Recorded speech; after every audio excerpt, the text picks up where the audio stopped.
touchdown. Early scores. Falcons over the Vikings by 10.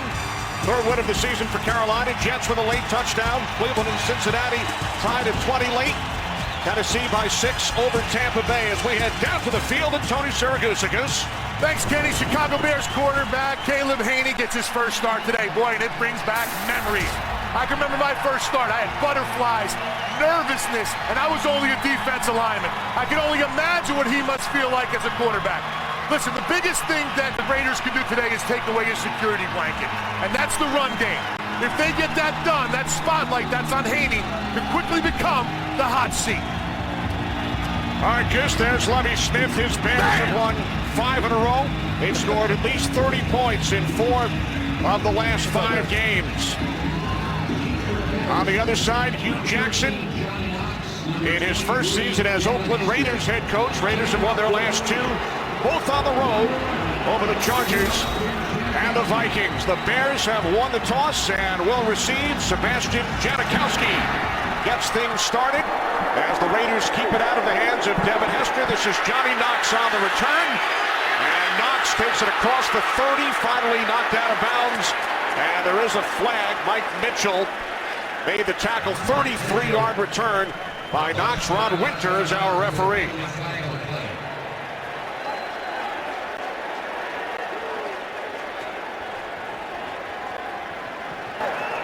During the return, holding, number 20 receiving team. 10-yard penalty, first down. Craig Stelz commits the penalty. A look at Caleb Haney in his 4th season out of Colorado State. He was not drafted, signed by the Bears as a free agent. Received his most extensive playing time in the NFC Championship game against the Packers last January. That's the last time we saw Caleb Haney. He handled that stage very well. He said it's been a little bit different this week being the starter and going through the preparation. Some nerves, but they'll disappear after that first snap. On first down, Matt Forte, the NFL's 4th leading rusher, is bottled up after a gain of just 1.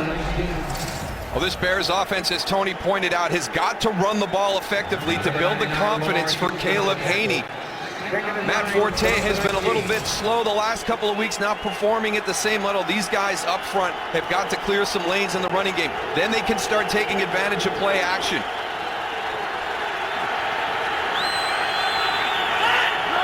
Second down and 9 from the 19-yard line. Haney throws for the first time, and the catch is made by Roy Williams. Takes it out to the 23, gain of 5. Stanford Rout made the tackle. This is a big physical group up front for the Oakland Raiders. And they've got to earn the right to rush the passer. They've got to stop this running game of the Chicago Bears. Put this Bears offense in the uncomfortable position of doing the drop-back passing portion of the passing game. Not play action, but forcing them to drop back and throw. Third down and 4 for Caleb Haney and the Bears. Haney out of the shotgun. Bears must get to the 28-yard line.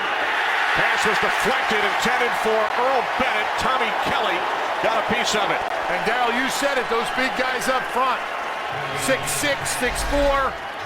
Those guys got some reach up front. This is what he's going to have to deal with all day, is getting their hands up, tipping balls, and helping out that secondary, give them an opportunity to maybe get some interceptions with a ball floating like that.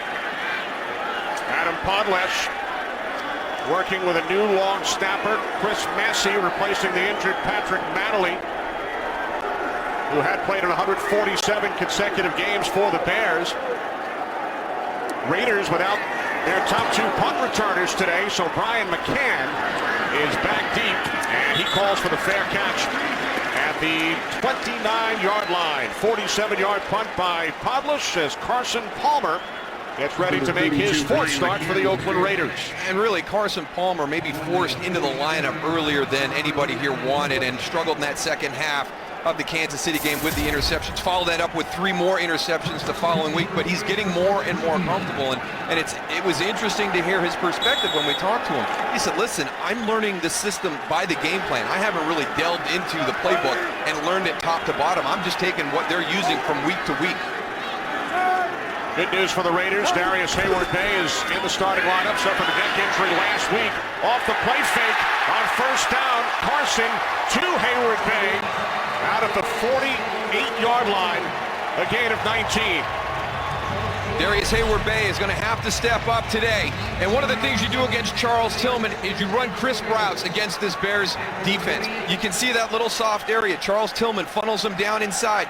The safeties are going to be deep. They respect the speed that this Oakland Raider wide receiver group has. Raiders without both Jacoby Ford and Denarius Moore today. On 1st and 10 from the 48, pass is caught by a wide open Brandon Myers, the third-year tight end out of Iowa, and Myers gains 25. Didn't think we were going to see receivers wide open like this, Darryl. No, release it from the tight end spot. There's 83, good clean release, right up the numbers. That little void in this defense the Bears run. They've got to challenge the release a little bit more. We've seen two on the last two plays, both Darius Hayward Bay, and then on that one, Brandon Myers getting some clean releases off the line of scrimmage.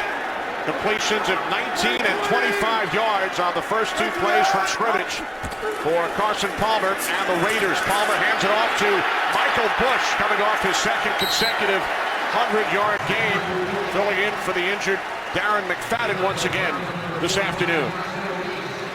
Well, this Raiders offense still gelling as a unit. We're going to have some wide receivers out, so Lewis Murphy and Chaz Schillens get their starts today with Denarius Moore and Jacoby Ford out, but everything's going to lie on this offensive line. And then also Marcel Reese as the fullback. You know, they're going to run the ball effectively. Surprised to see them come out and be as aggressive the first couple snaps with the ball going downfield. They'll slide back into this very physical run game. It's one of the better ones in the league. 6 offensive linemen in for the Raiders. Stephon Heyer in as an extra blocker. Palmer on second down to the end zone through the hands of Marcel Reese. Marcel Reese is becoming one of my favorite fullbacks in the NFL because he is kind of changing what the position does. Look at Marcel Reese split outside. You get the one-on-one with a linebacker. They have confidence in getting matchups on the outside with Marcel Reese. He's not just a fullback that you line up in the backfield and pound at the defense. He has enough skill at that position to be able to move throughout the formation, become involved in the passing game, and then also run the football effectively. 3 wide receivers set. 3rd down and 4 for Carson Palmer and the Raiders. Palmer's pass to the near side intended for Hayward Bay. So the Raiders will send out Sebastian Janikowsi and the field goal unit. But still a good opening drive by the Raiders. Surprised to see them come out, be aggressive with that downfield throw. And there's a little bit of that inconsistency, the stall in the drive once you get down near the red zone. And able to run the ball, pass the ball. We didn't think we were going to see this against this Bears defense. 40-yard attempt. This is a chip shot for Janikowski from the left hash. Just inside the left upright. 3-0 Raiders. Today's game on Fox is sponsored by Southwest Airlines. Find our fares online only at southwest.com. From Alcatraz back to Oakland, Raiders with a 3-0 lead, 6-play, 49-yard drive. A couple of long completions by Palmer and a 40-yard field goal by Janikowski. Again, this is Knox who takes it out of the end zone. Hester was back deep as well, and Knox brings it out to the 22-yard line. Darrell Blackstock made the tackle. Second drive coming up for Caleb Haney and the Bears.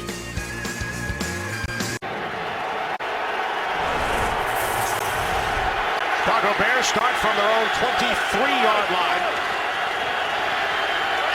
2 tight ends set. Forte in the backfield. The handoff to Matt Forte.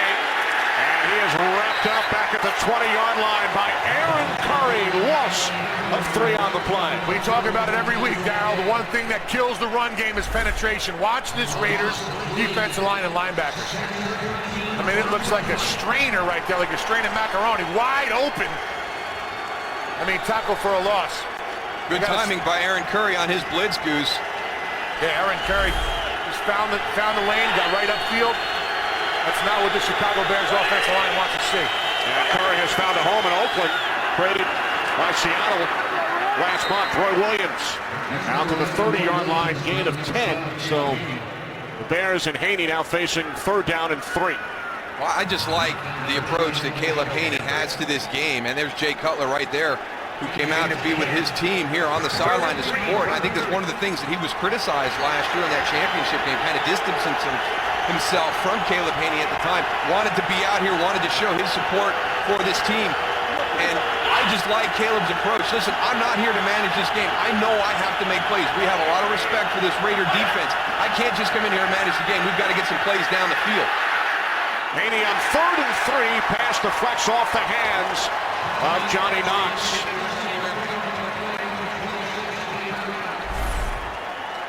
And all you do is stay the course. You know, you understand you're on the road. You're in one of the more difficult places to play historically. They've struggled a little bit this season.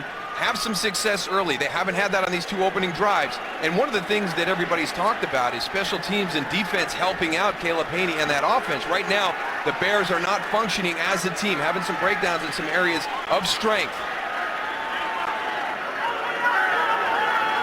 2 Chicago possessions. Podlish out to punt for the 2nd time. Brian McCann, the deep man for the Raiders. McCann takes it from the 24. Down at the 25-yard line. Raiders lead 3-0. Carson Palmer and the Oakland offense in a moment. Today's game on Fox is sponsored by Pizza Hut's new Big Dinner Box. Get all your favorites in one epic box. By Jared, the Galleria of Jewelry. And by the all-new Volkswagen Passat, 2012 Motor Trend Car of the Year. Welcome back. Kenny Albert, Darryl Johnston, Tony Siragusa. 2nd possession for the Raiders, who lead 3-0. They start from their own 25-yard line.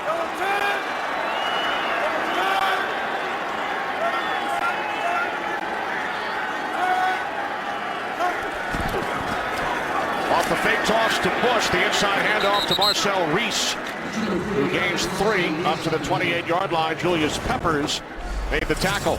We talked about Caleb Haney not being a concern this week. I think your biggest concern from Lovie Smith is the defense, and especially the defensive line. He and Rod Marinelli, the defensive coordinator, called those guys out this week, was not happy the way they performed last week against San Diego. Only the 2nd time this season they've been held without a sack. Talking about Anthony Adams also being down on defense for the Chicago Bears. Adams deactivated today by the coaching staff. Matt Torina made the start, and he is in on the tackle of Bush. Some discussion of whether they would blitz a little bit today, but I don't think Rod Marinelli really wants to do that. When you blitz a team that's very good at running the football, you create a seam, and all of a sudden you can give up some big runs. The thought process was just motivate that defensive line. It's always been a hallmark of this Bears defense, getting pressure with just the down 4, being very selective in how you pressure the quarterback with your linebackers. And the coaches were all over that D-line throughout the week. 3rd down and 7. Raiders must get to the 35. Pass intended for Chaz Schillens. Corey Graham on the coverage. Henry Melton with the pressure of Palmer. Well, there's a little bit of the blitz we're talking about. You're going to get that zone drop, so Henry Melton, your defensive lineman, drops right into that throwing lane. Just beyond the outstretched fingertips, a chance at an interception. That was pretty good form, though, by Melton. Shane Leckler back at his own 15-yard line. Devin Hester back deep for Chicago. Hester bothered by ankle and shin problems as of late. Penalty marker as Hester is down at the 26. Devin Hester is a great returner, but he inspires every punt cover unit that he faces, and Oakland was really excited about this challenge. Some discussion all week long about what the plan was going to be. They'll directionally kick, but they're not going to kick it out of bounds, as you saw right there. On the first punt, the Raider cover team up to the challenge. During the return, holding, number 35 return team. 10-yard penalty, 1st down. Zachary Bowman, the guilty bear. 3-0 Oakland. Carson Palmer with a nice cut on his finger, but it's his non-throwing hand. And I love the fact when quarterbacks get hurt, as long as it's that non-throwing hand, non-throwing elbow, non-throwing shoulder, it's like the injury doesn't exist. Now Haney and the Bears back to work from the 16-yard line. The handoff to Forte, who gains a yard out to the 17 coming into this game. Forte, 4th in the league in rushing, 1st in total yards from scrimmage. But as of late, not as productive. You can see right there on the graph over the last 4 games. And what's missing from Matt Forte are the 10-plus yard runs. And over the last 2 weeks, he's only had 3 of them. 2 against Detroit, 1 against San Diego. So they're not getting those big chunks of yards in the running game anymore. 2nd down and 9, off the play fake. Haney can't find anyone downfield, and he picks up a first down with his legs out to the 34-yard line. And a flag is thrown at the end of the 17-yard run. Darryl, one thing Haney has to learn is how to slide. Absolutely. Play. He does not want to get hurt. I'm sure that the Chicago Bears are going to talk to him about that. After the runner was down, personal foul, unnecessary roughness, number 44, offense, 15-yard penalty, first down. When you've got a young quarterback making his first start, what you want to do is everybody else around help him out. Tyler Klutz right here has to be smart. Caleb Haney makes a good, quick decision, gets you the first down. We've seen it, with special teams, a couple penalties on the returns already. They're not running the ball as effectively as we're used to seeing the Bears run. And right there, Tyler Klutz with a bad decision right there to cost them yardage. So the people that need to be supporting Caleb Haney right now, not holding up their end of the bargain. Direct down, 3rd Chicago penalty, and now more flags.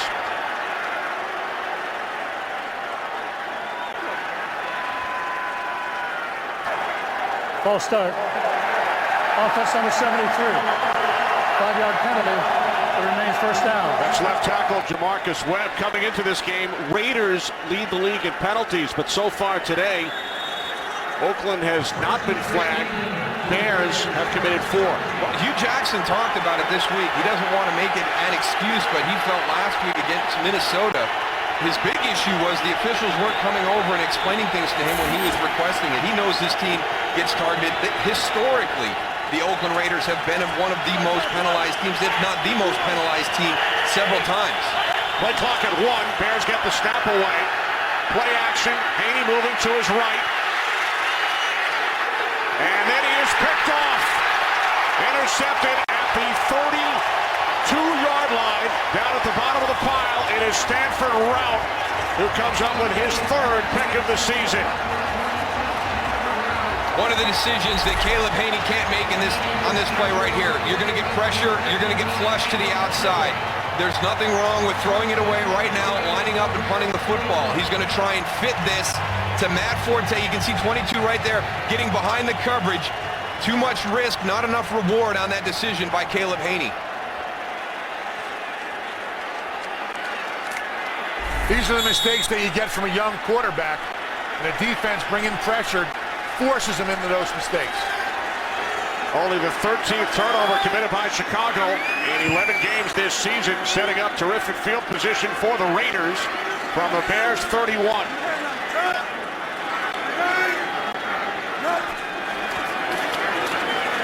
Palmer on first down, complete to Hayward Bay.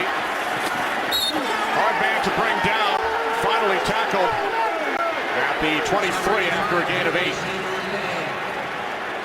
He took a hard hit at the end of that. I did not see who. I think it was Chris Conti, the safety, coming in. I think it was Lance Briggs. Was it Lance? Yeah, Lance made it all the way over there. Wasn't out of bounds. It was a clean hit. Yeah, Lance Briggs. See them guys working on trying to get that ball out. They want a turnover right now, this Bears defense. Second down and 3, Michael Bush. And Bush picks up a first down inside the Bears 21-yard line. 6 minutes to go, first quarter. Raiders leading by 3. Well, Michael Bush has done a great job filling in for Darren McFadden. Darren McFadden, an explosive runner. Michael Bush, a little bit different in style, downhill, but you can see that great yards per carry at almost 5 yards. So a big physical downhill runner, but still averaging almost 5 yards per carry. McFadden missing his 4th consecutive game due to the foot injury.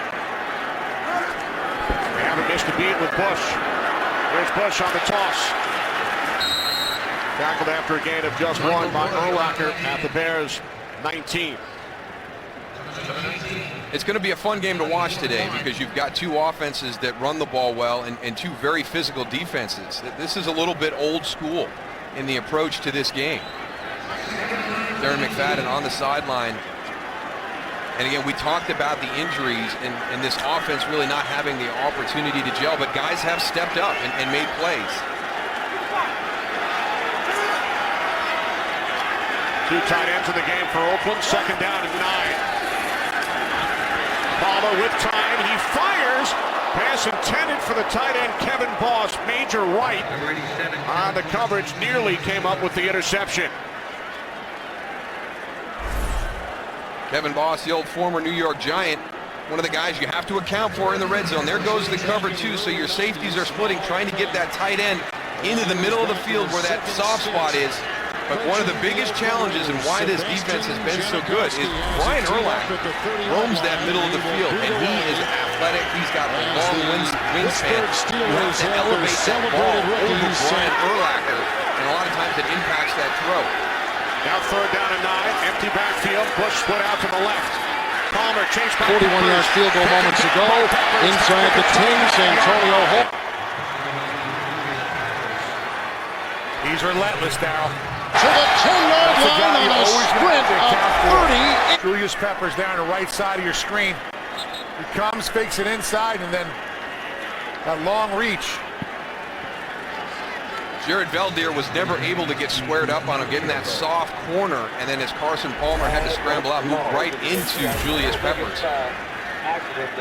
Picks up his 7th sack of the season. Now a 47-yard attempt for Janikowsi from the left hash. He hit from 40 yards out earlier.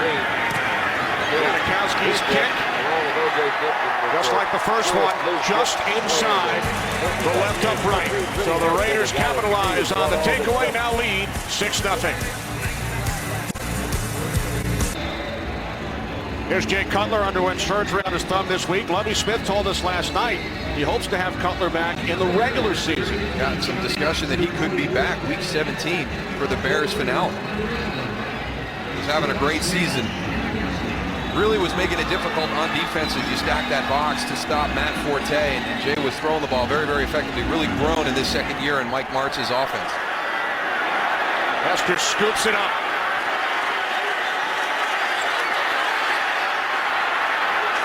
Hester is tackled shy of the 20.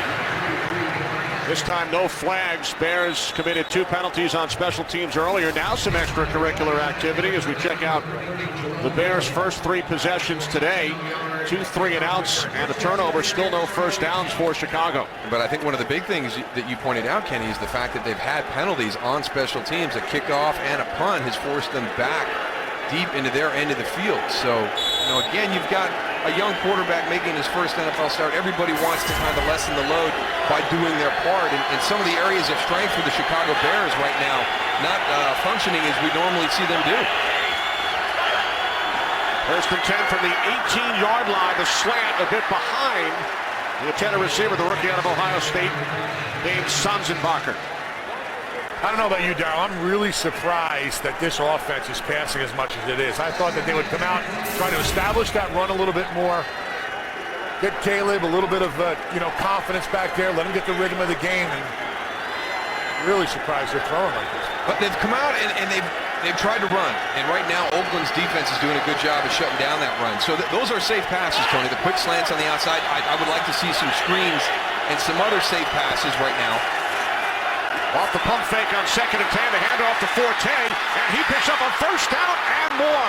Matt Forte across midfield, and finally wrapped up, driven out of bounds by Michael Huff after a gain of 33.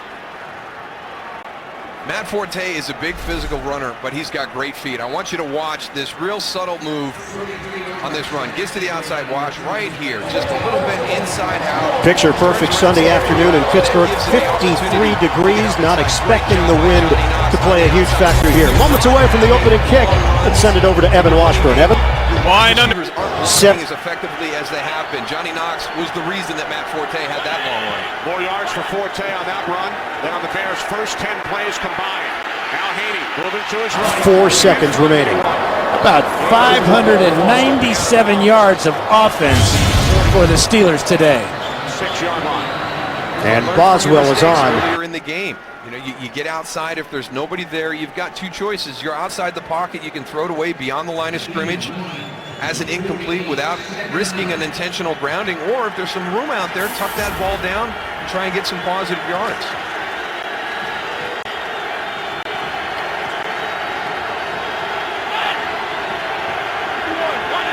Two tight ends set, second down and 9. Haney sets up the screen to Forte. And Matt Forte did a terrific job maintaining his balance. Picks up another Bears first down as we check in with Kurt Menefee in Los Angeles. Kurt? How about Vince Young getting it done for the Eagles against New England? This time he hooks up 58 yards with Riley Cooper, who gets stopped down inside the 5. That's okay. Snow began before he takes it in for a 2-yard score. 10-0 right now. Philadelphia on top of the Patriots. Thanks, Kurt. Good start for the Eagles coming off their win over the New York Giants with Vince Young at the helm. Marion Barber in the backfield for the first time. Takes the handoff from Haney on 1st and 10 from the 38. And the longtime Dallas Cowboy gains 3 down to the Oakland 35-yard line. And a good changeup for Matt Forte, and it'll be important for the Raider defense to recognize who's in the backfield. Is it 22? Is it 24? You're going to get some different style running plays, and then you're also going to get a different style. Marion Barber is more downhill. He's going to take you on. He's not going to have those shifty moves like we saw from Matt Forte, number 22, on that long run and then that nice from screen. The shotgun. Throws. Kevin Falk. Barber remains in on the game. move. Second down and 7. Roy Williams in motion. Blitz. Lost the football. It's on the ground. Covered by the Raiders. His college teammate Charles Woodson on the blitz. Tom Brady never sees him coming from the front side. Are they calling him out of bounds? Beekert recovers the fumble. He's out of bounds, so McLean credited with the sack. Right Let's now, go back and take a look. Here comes Charles Woodson. Top of your screen, Charles Woodson untouched. And Beekert picks himself up, falls on the football. Ball was spotted back at and 43, pretty much sealed. Like Haney threw that pass while still in bounds. Yeah, I mean, you're right here. You're talking about a 3rd and 10 plus now because that it's not a reviewable play. Loss of 8 on the play. Bears empty the backfield, 3rd down and 15 as Haney is picked off for the second time. It is Michael Huff. And Huff takes it all the way back to the 43-yard line. His second interception of the season. Second pick thrown by Haney in this first quarter. Trying to work the middle of the field with one of the big tight ends. Here's Michael Huff here playing center field. It's actually Matt Forte trying to get Matt Forte down the middle of the field. Rolando McLean with coverage underneath, and then Matt Forte over the top. That's a tough spot to try and fit that in.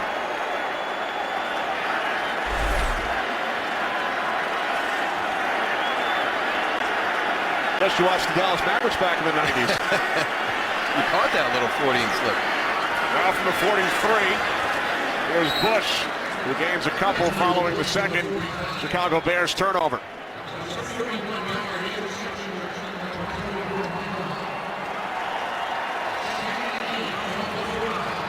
Okay, Cutler talking about it with Haney.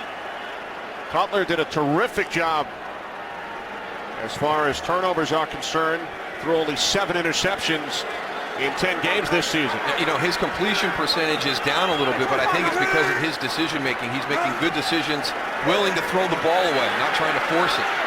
Palmer on 2nd and 8, complete to Reese. He's knocked out of bounds by Nick Roach after a gain of just 2.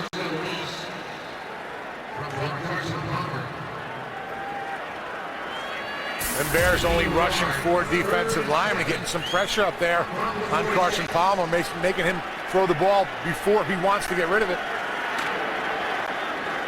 That'll be the key today, Tony. If they can continue to do that throughout the game, if they can get it with just the 4 exactly and not have to add 5 and 6 to that equation.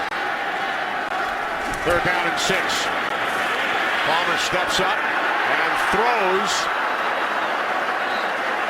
And it looks like Kevin Boss picked up a first down as time winds down in this opening quarter here in Oakland. It is a Raider first down.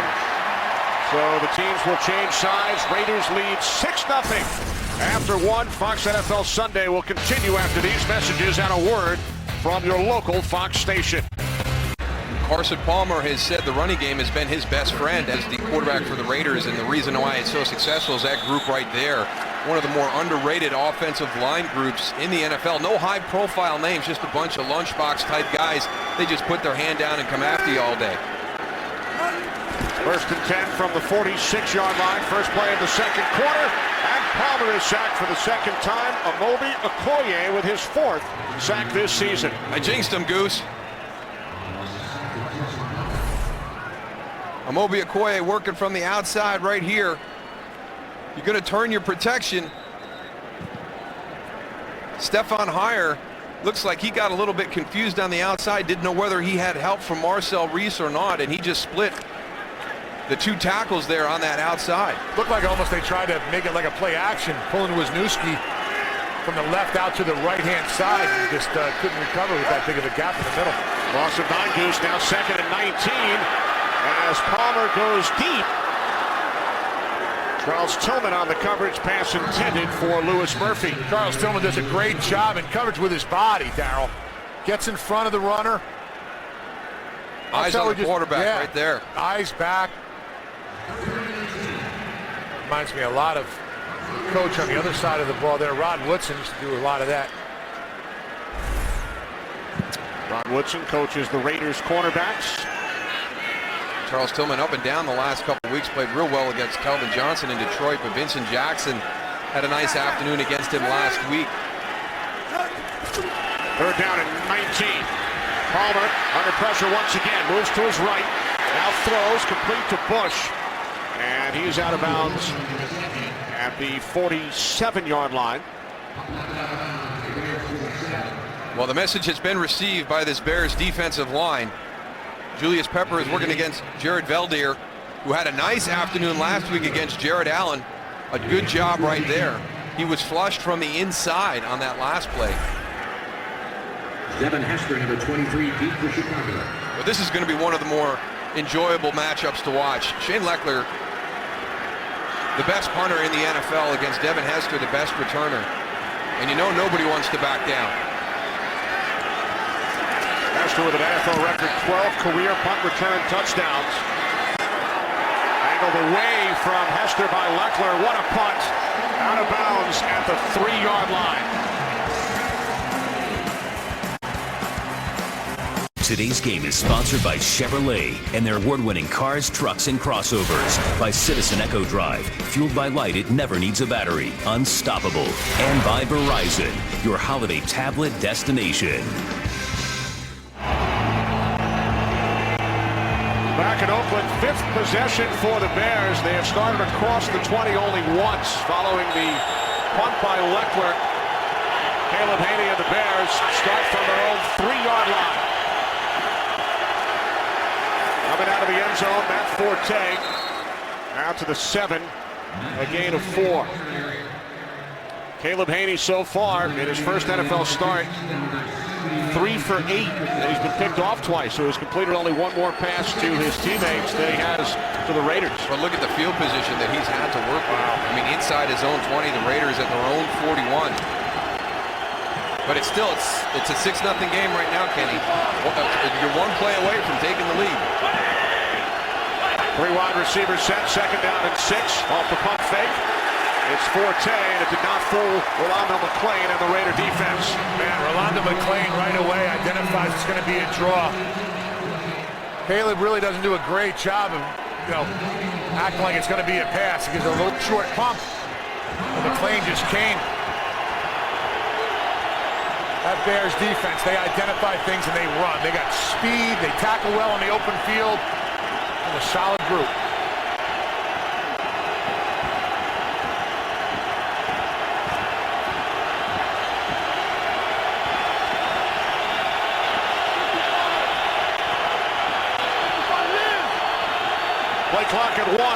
forced to use a timeout. When we come back, 3rd down and 6 for Haney and the Bears. Early second quarter in Oakland, Raiders leading 6-0.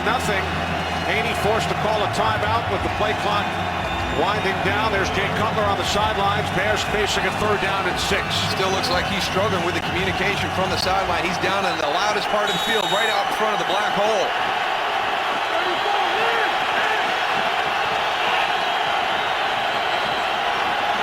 Three wide receivers. 3rd down and 6 for the Bears.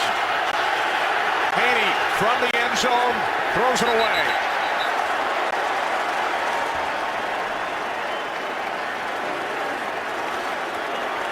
Caleb Haney had nowhere to go with this one. You're going to watch the coverage. Here's the opposite side. Earl Bennett on the in and out. Good coverage on Johnny Knox coming on the in. Here's Roy Williams on the opposite side. Good coverage there. 2-on-1. As Caleb Haney scrambles to his right, he's got nobody there. Everybody was moving to his left. So Adam Podlish back in the end zone. TJ Houshmandzadeh back deep for the Raiders has not returned a punt since the 2008 season.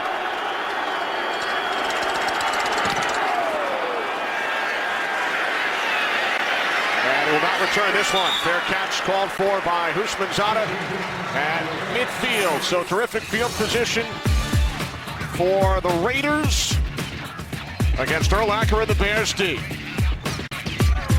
Today's game on Fox is sponsored by Chevrolet and their award-winning cars, trucks, and crossovers. We talked about field position. Raiders take over at midfield following the punt. 6 offensive linemen in for Oakland. Hand off to Bush. And Bush gains 3 down to the 47-yard line. Darryl, the Raiders have scored 115 points in the second quarter, most in the league. Nearly half the points scored by Oakland this season. It takes them a little bit of time, Darryl. Well, and the bad news for Chicago is usually they're efficient like that in the first quarter, having outscored their opponents 43-5, 43-11 now. So as tough as that first quarter was for Chicago, could get worse here in the second. On 2nd and 7, here's Bush. Runs right into the arms of Lance Briggs. If this defense is really based on what Brian Urlacher says, and that's not stopping the offense, it's actually taking the ball away, they've got to do something to generate a turnover. It's been one of the hallmarks of this defense under Lovie Smith. They preach turnovers. They're very, very good at it. They're going to have to step up and make a play, because if they can't, Shane Leckler is going to continue to turn over field position. He's going to force Caleb Haney, deep into his end of the field for every start of their drives.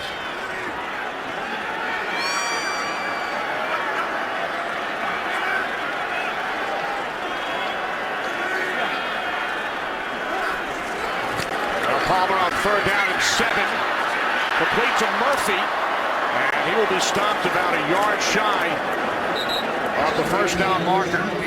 Good job by the swarming Bears defense. Murphy down at the 41. I can't believe that they're single blocking Julius Peppers here on the outside. I mean, he just keeps getting closer and closer to Palmer there. Look at that club, huh, Darryl? Wow. Yeah.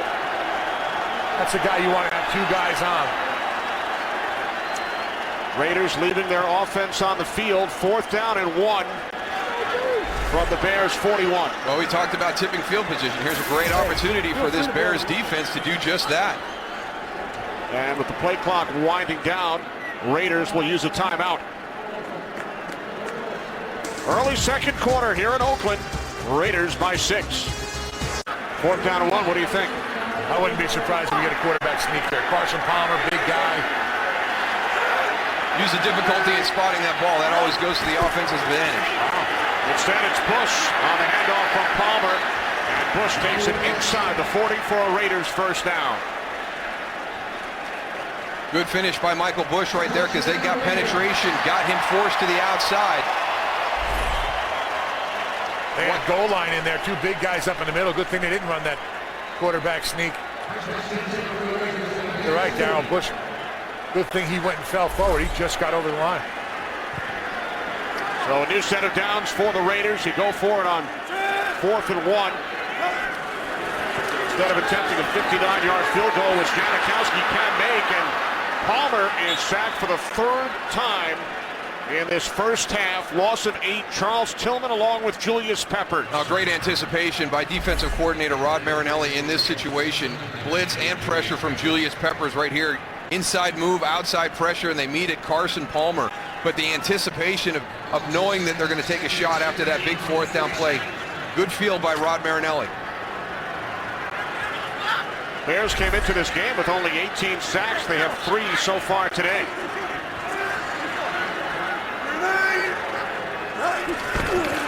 Second down and 18. Palmer's pass is nearly intercepted, intended for Louis Murphy. Tim Jennings got a piece of it. This is great coverage by Tim Jennings, just understanding what's going on. Watch him jump to the inside on Louis Murphy, and he runs the route for him. Carson Palmer, very lucky right there. Should not have made that throw. Through the hands of Jennings. Tim Jennings should have made that catch. That ball hit him right in the chest. It's a timing route, but Louis Murphy never had a chance to get inside. He's got to compete a lot more. I think that's why Carson was upset at the end of that play. 3 wide receiver set, third down and 18. More pressure on Palmer. There is a penalty marker down as the pass is deflected and then picked off by Corey Graham. Penalty flag back at midfield. If it's against the Raiders, it will be the third consecutive game with an interception for Graham. Illegal formation.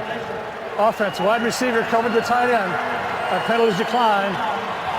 First down, Chicago. So Palmer nearly picked off on the last play. This time it's Graham, his third pick of the season. And he's, like you said, Kenny, he has been on a roll. And again, it's hustle to the football. You know, Carson Palmer gets flushed from the pocket, thrown down the field, turn and run. One of the things that Tony always said, you know, about a defense, if you're a great defense, you've got everybody hustling to the ball. Darryl, this is the best starting field position for the Bears. It's their 6th possession. They start from their own 26 and a handoff to Marion Barber. And Barber picks up a first down. Out to the 41, a gain of 15. There's that inside running you talked about, Darryl. Yeah, you know what, Tony? Now they're starting to feed off the dynamic of the team. The way this game started, they were not in sync at all. Offense, defense, and special teams. Now watch out. Here comes the Bears functioning in those 3 phases. Defense generates a turnover. Marion Barber, there's nothing like a tough physical run to get your sideline excited. Barber remains in the backfield from the 41-yard line. It's Barber up the middle again. And he gains 4 out to the 45-yard line. Time for a game break. Here's Kurt. Well, Kenny, it's not exactly drawing it up in the dirt, but quarterback Tom Brady knows this offense. Points Deion Branch, tells him where to go. Branch follows, and it turns into a 63-yard play. Down to the 1-yard line. Next play, Ben-Jarvis Green-Ellis scored his 2nd touchdown of the day. And New England once down 10-0, now has a 14-10 lead early in the 2nd quarter over Philly. Kenny Moose and Goose. Thanks, Kurt. Patriots at 7-3. Jets beat the Bills on a late touchdown today. 4 touchdown passes for Mark Sanchez as Barber continues to run hard. Picks up another Bears first down in Raiders territory. We paid off that Oakland Raider offensive line earlier in the game, and we can't undersell this Bears group either. It's a group that's had a lot of change throughout the course of the season early on, got it stabilized. Now they had some change again. They've got Edwin Williams in at left guard because Chris Williams went out for the season. But again, it's all based on running the football. This offense functions its best, so it puts a lot of pressure on those 5 guys up front. Forte back in the game, off the fake end around to Williams. Haney looking to set up the screen to Forte, but it did not fool Aaron Curry. Loss of 3 on the play. Chicago did a lot on this play. They pull both of their guards to the left-hand side. They almost run like a fake reverse. Watch it right here. Pulling both guards. Caleb goes. Looks for Matt Forte. I'll tell you what, he does not fool Aaron Curry at all. I mean, he recognizes right from the get-go. Aaron Curry's got to get that block though, Goose. If he gets that block, there's a lot of real estate out there. Now second down and 13 from midfield. And Haney Haney's pass incomplete. He was looking for Johnny Knox. I'll tell you what, Darryl, Haney's not putting the ball in a bad spot for these receivers to catch it. They're just not holding on. Yeah, I don't know what happened here to Johnny Knox. Oh, there you go. He has a little slip right there. That right foot slides out. Remember, he slipped last week, and on that play, Cutler was intercepted and wound up breaking his thumb on the tackle. Got to get your weight over your toes when you're cutting. You want to get those sharp breaks to get separation. You got to have your weight over your toes. You can't have your weight back. Those feet are going to slip out. Now 3rd down and 13. Bears have not converted a 3rd down play today. Play clock at 1. And it did not look like the Bears got the snap off in time. Delay of game. Offense. 5-yard penalty. Remains 3rd down. It's something else right there that's not working in Caleb Haney's favor. They have called timeouts as the clock has run down. They've been flirting with the play clock all afternoon. Yeah, you're in a big enough hole, 3rd and 13. All of a sudden, now you get that 5-yard penalty. Can't force anything right here. If you don't have it, get it out of bounds. Punt the ball. 4 wide receivers, 3rd down and 18. Haney steps up, and now he takes off. Needs to get to the 37-yard line, and he does. On 3rd and 18, Haney picks up a 1st down as he runs for 24. This was an issue last week against Minnesota. Christian Ponder ran for over 70 yards on scrambles against this defense. Again, we've had a couple of big runs by Caleb Haney right here. Great quick decision right there. You have your patience, you slide through the pocket, you step up, everybody's gone, and you're down the field. And right now we've got a Raider down back near where that quarterback pocket was. That's Tommy Kelly. Back in a moment. Tommy Kelly shaken up on the last play, the 24-yard run for a 1st down by Haney. They had to see something on the film last week with the coverages that Oakland plays in certain situations. Those back to the ball coverages, you're playing man-to-man, everybody's downfield, you've got your back to the quarterback. Caleb Haney just stepped up in the pocket. As soon as he recognized this, tucked the ball, got enough yards for that 1st down. Now Haney hands it off to Marion Barber. Gains a yard down to the 30. Marion Barber snapped up in the line of scrimmage, hit by number 43, Tyler Branch, number 51, Aaron Curry. Gain a yard, 2nd and 9 from the 30. 8th play of the drive coming up for the Bears. 2nd down and 9 from the Raiders' 30.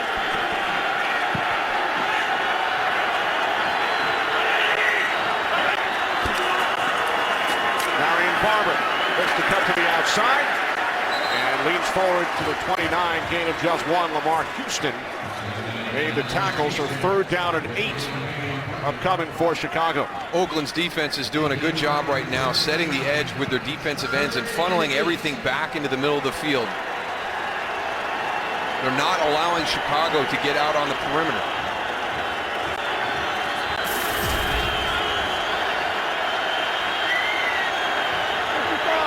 Third down and 8. Bears must get to the 21 for a 1st down.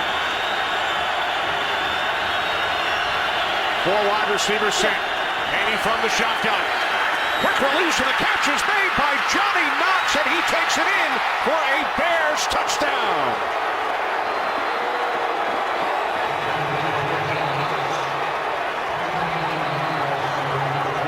Nice job by Caleb Haney, seeing this blitz cover, knowing where that ball needs to go to. He understands he's going to have that whole middle of the field open. Pressure's going to come here for Matt Giordano. He's going to work right into that area. Johnny Knox gets separation right away. 29 yards from Haney to Knox, and for Caleb Haney, it's his first regular season touchdown pass. Threw on in the NFC Championship game to Earl Bennett. Last NFL quarterback to throw a touchdown in the postseason before throwing one in the regular season, Gary Hogeboom back in 1983. So Haney to Knox, and then Robbie Gould with the extra point. And the Bears take the 7-6 lead as they drive 74 yards following the Corey Graham interception. We talked about the skill set that Caleb Haney has. Quick decisions, accuracy with the throw, all evident right there.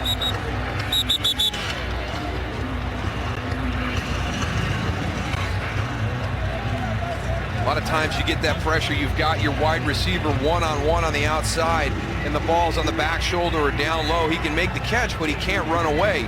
Caleb Haney does a good job getting it out in front of Johnny Knox, allowing him to catch and run for the touchdown. The key play during that drive, that 24-yard run by Haney on 3rd down and 18. And don't forget that drive all started with the interception by Corey Graham. The Raiders had done a great job up until that point of controlling field position, putting Caleb Haney deep in his own end to start every drive. Corey Graham gets the interception. They get their best starting field position of the afternoon. Raiders scored only 3 points following the 2 Bears turnovers. Raiders turned the ball over for the first time, and the Bears score 7.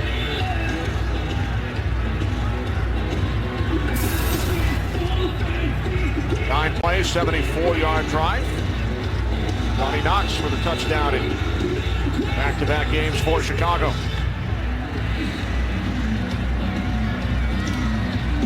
Ryan McCann back deep. Raiders without the 3 kick returners they list on their depth chart. Kobe Ford, Taiwan Jones, and Arius Moore all out today.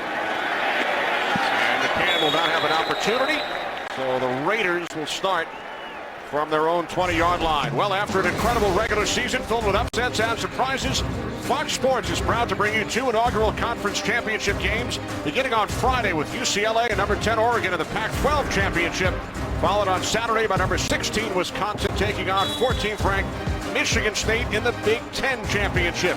2 epic title games on back-to-back nights, both beginning at 7:30 Eastern, 4:30 Pacific, only on Fox Sports.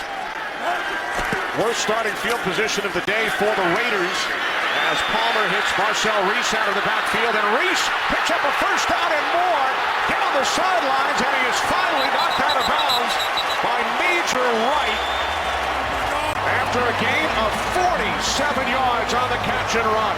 I have a lot of people ask me what has happened to the fullback position in the NFL, and it's become very one-dimensional. Marcel Reese is a player who's bringing back multi-dimensional capabilities to the position. He's a good run blocker, but look at this, in the screen element right there.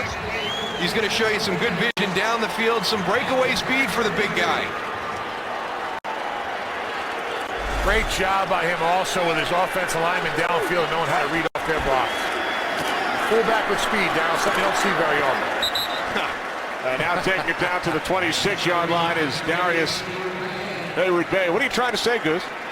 No. Just, I'm really impressed. Like Darryl said, Reese has really impressed me. And, those fullbacks, usually they're just guys, meatheads that are just going to go and bang in. We prefer cement head. Yeah, cement heads.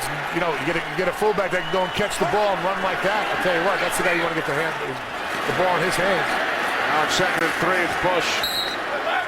And Bush taken down inside the 25-yard line, so 3rd and short coming up for the Raiders. 3.5 remaining in this second quarter. Bears leading by a point. Again, another big play against this Bears defense, and that's probably been their Achilles heel throughout Lovie Smith's era as head coach of the Chicago Bears, especially with Brian Urlacher in there. You don't see the big plays, and that was just a simple screenplay right there, drawn up well, executed well by the Raiders. But you normally don't see as many big plays against this Bear defense. Now on 3rd and 1, Palmer looking for Schillings. Tim Jennings on the coverage. Tim Jennings is having a nice afternoon today. He's running the routes for these receivers for the Oakland Raiders. Eyes into the backfield, watching the quarterback, sees everything. I mean, he's played a couple of routes as well as you can play him this afternoon. So now Sebastian Janikowsi, who was hit from 40 and 47 yards out today, will attempt a 42-yard field goal from the right hash. Leckler places it down. Janikowski is 3 for 3. So the Raiders regain the lead Thanks in large part to that 47-yard catch and run by the fullback, Marcel Reese. It's now 9-7 Oakland. Well, since 2007, NFL Play 60 has been traveling the country, helping the youth of America to be more active and healthy. This spring, the NFL Play 60 bus will come to a new deserving community. It could be yours. Visit NFLRush.com/bus to find out more. The Raiders Play 60 ambassadors are here today. Students from East Oakland Sports Center and the Department of Parks and Recreation. And we saw a group yesterday, actually. We're coming back from the Raider facility over in Alameda, and we saw a group of boys out playing flag football. And you know, to be honest, I can't remember the last time I've seen that. So, you know, hats off to the NFL for the Play 60 program. Get these kids outside, get them playing again, get them moving.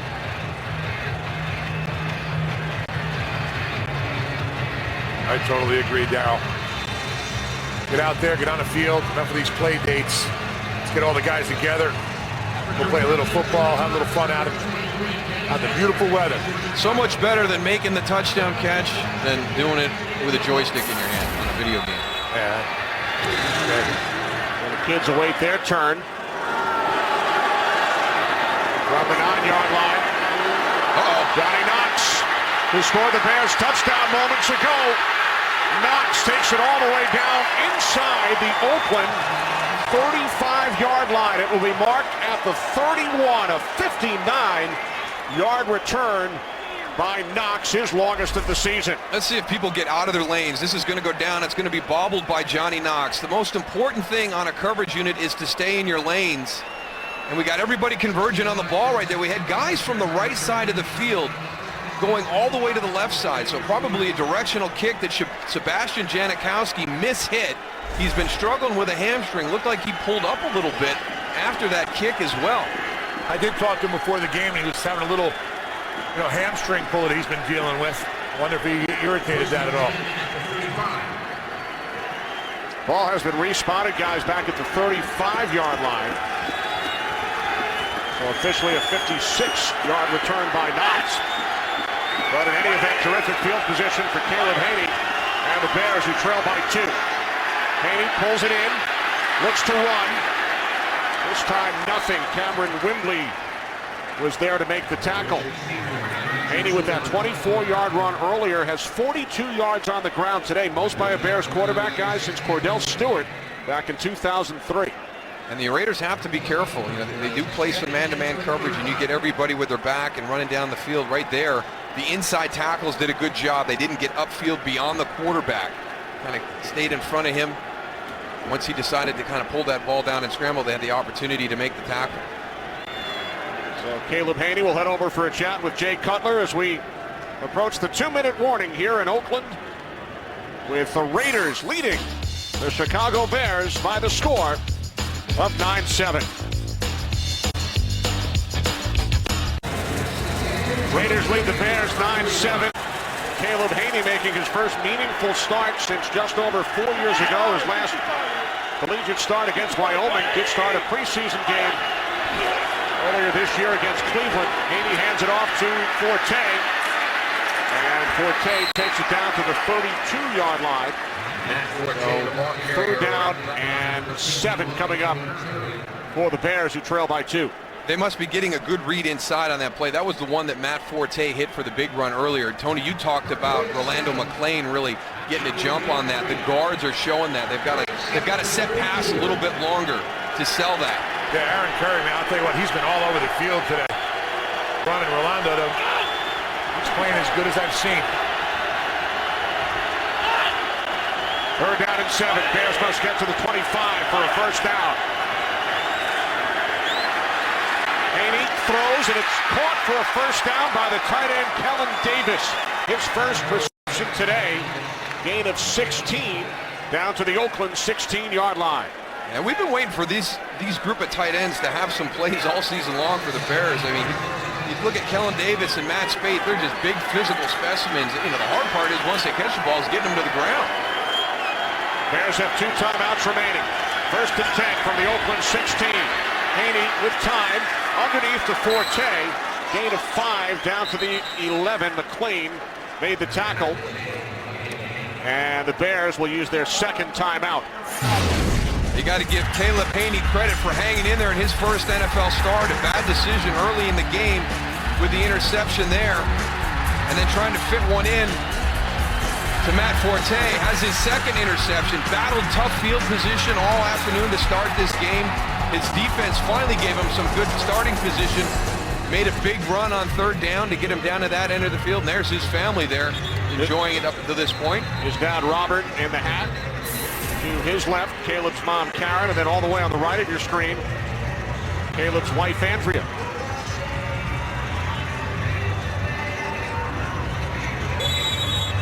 The Haneys from Forney, Texas. About 25 miles outside Dallas. Watching their son and husband make his first NFL start. Second down and 5, empty backfield. 40 seconds remaining, second quarter. From the 11. Haney throws it through the end zone. There is a penalty marker on the far side of the field. Those tight ends are tall, but they're not that tall. Offside. Defense, number 99, in the neutral zone to snap. 5-yard penalty. Repeat second down. Lamar Houston, guys, that is the first Raiders penalty today. I don't understand this. Lamar Houston goes, he jumps, routes right here. He has plenty of time to get back. If he gets back, none of the offensive linemen moved. It's just a regular play. He decides to be a little bit lazy in getting back and costs his team 5 yards. So it's now 2nd and 1 from the 6. Following the penalty, Roy Williams in motion. Haney looks left, and it is picked off. Initially deflected by Curry. It is Cameron Wimbley. He's inside the 40. The 20, still on his feet, and he is finally dragged down by Lance Lewis. And a couple of late flags. Could be a horse collar. I hope they don't call this a horse collar. Great job by Matt Forte getting down there and delaying that, allowing Lance Lewis to come all the way across as the right tackle makes the tackle inside the 10-yard line. Yeah, he grabbed his jersey and pulled him down, but I understand about player safety, but the horse collar is being called in situations where I do not agree with it. Personal foul. Illegal horse collar tackle. Number 60. Half the distance to the goal. First down. It's a big trick play. Caleb Haney has to make sure that this is clean on the backside. It is not. You can see there's 2 defenders right there. Aaron Curry and Cameron Wimbley. Now here's Lance Lewis coming all the way across. He's got the jersey. He's not inside the shoulder pad. He's got a handful of jersey, and he spins him around. I don't agree with how this call is being changed. That's a great individual effort by the right tackle, Lance Lewis, to get down and make that play. He should not have been flagged. So now, 1st and goal from the 6. Here is Bush, and he is bottled up. Raiders have 2 timeouts, and they will use one here, following the 75-yard interception return by Wimbley, and then the penalty yardage, half the distance, tacked on the horse collar against Lance Lewis. The Visa halftime report is coming up with Kurt, Terry, Howie, Michael, and Jimmy. Big AFC West game, Broncos and the Chargers, and the Patriots and the Eagles. Eagles looking to win their 2nd straight. The guys will have the scores, the highlights up to the 2nd stats. Visa halftime report coming up. Haney has thrown 3 picks in this half. 14 seconds remaining. Raiders with 1 timeout. But his defense has bailed him out on the first 2. Now look, he's got the jersey. He's not inside the shoulder pad. He doesn't spin him down in that hard jerking motion straight to the ground. Actually spins him around. Now listen, when you horse collar somebody, I'm all for flagging it because I've seen some very, very bad injuries to players who've been horse collared. That is not a horse collar. 2nd and goal from just inside the 7. Palmer to Bush. And Bush fights his way down to the 1. Knocked out by the combination of Wright and Conti. 5 seconds on the clock. That's a great job by that Bears defense rallying to the tackle because Michael Bush is a physical runner. He takes on Lance Briggs. He's going to break that tackle, go in for the touchdown, but there's 3 other Bear players coming in to support him. Hugh Jackson decides to go for it, leaves the offense on the field instead of sending out the field goal unit with 5 seconds remaining. Lance Briggs has got to wrap up. You just can't come in and throw a shoulder at Michael Bush. He's going to bounce off and keep working.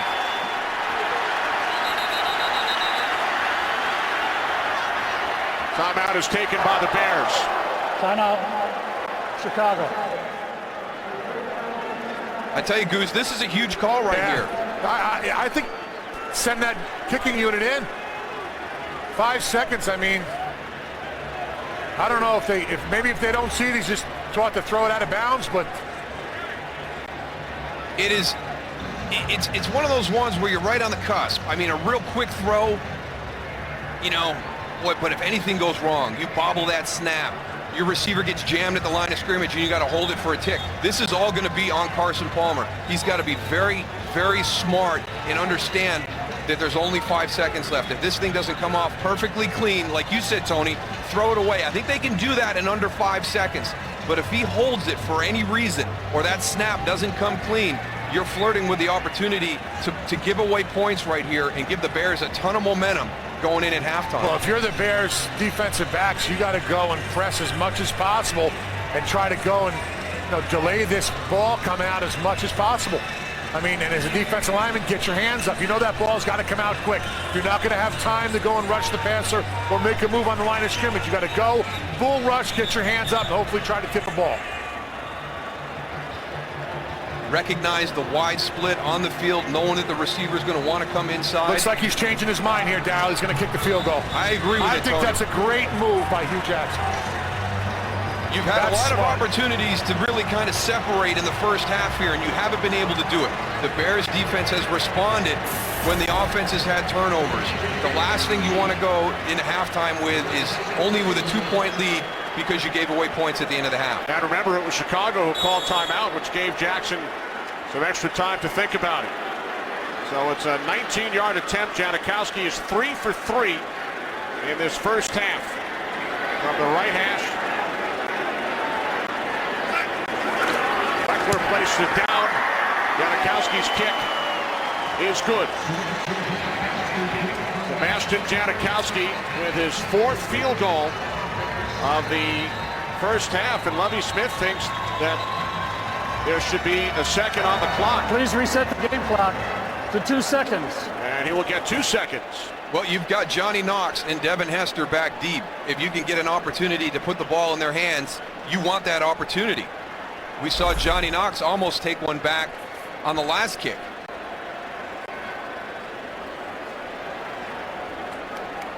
You see the game clock, so Ron Winter has announced that there are still 2 seconds remaining in this second quarter. Raiders with 4 field goals. They've scored 6 points off 3 Chicago turnovers. And now lead the Bears 12-7. Bears were in the red zone. Haney's pass deflected by Curry, intercepted by Cameron Wimpley, took it back 75 yards. Some additional yardage on the horse collar penalty. Raiders kick a field goal and now lead by 5.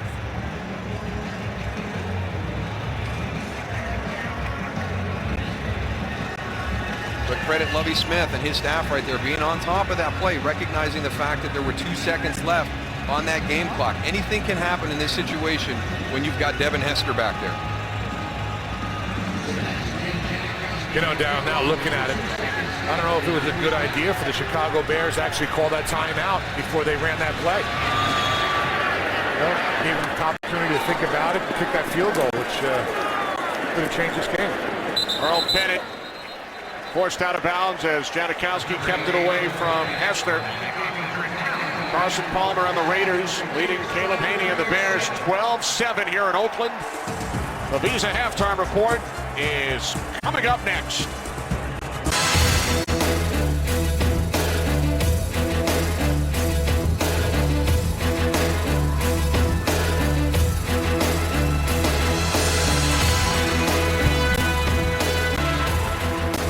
Back in Oakland with the Raiders leading the Bears 12-7. Kenny Albert, Darryl Johnston, what do you look for in the second half? Well, hopefully fewer interceptions for Caleb Haney. His defense has really bailed them out. And then really for Oakland's offense, to take opportunities when they get them and start cashing in on them. A great chance in that first half to really kind of separate, put a lot of pressure on Chicago, but they weren't able to do that. They didn't take advantage of the opportunities that were presented. Bears have kept the Raiders out of the end zone for Sebastian Janikowsi. Field goals, there's Caleb Haney, who was picked off 3 times in the first half in his first NFL start, but did rush for 42 yards. A big third down conversion on the Bears' only scoring drive in the first half. Follow your favorite team all season long. Go to iTunes.com/NFL. Haney running for 24 yards during that Bears scoring drive through his first regular season touchdown pass to Johnny Knox.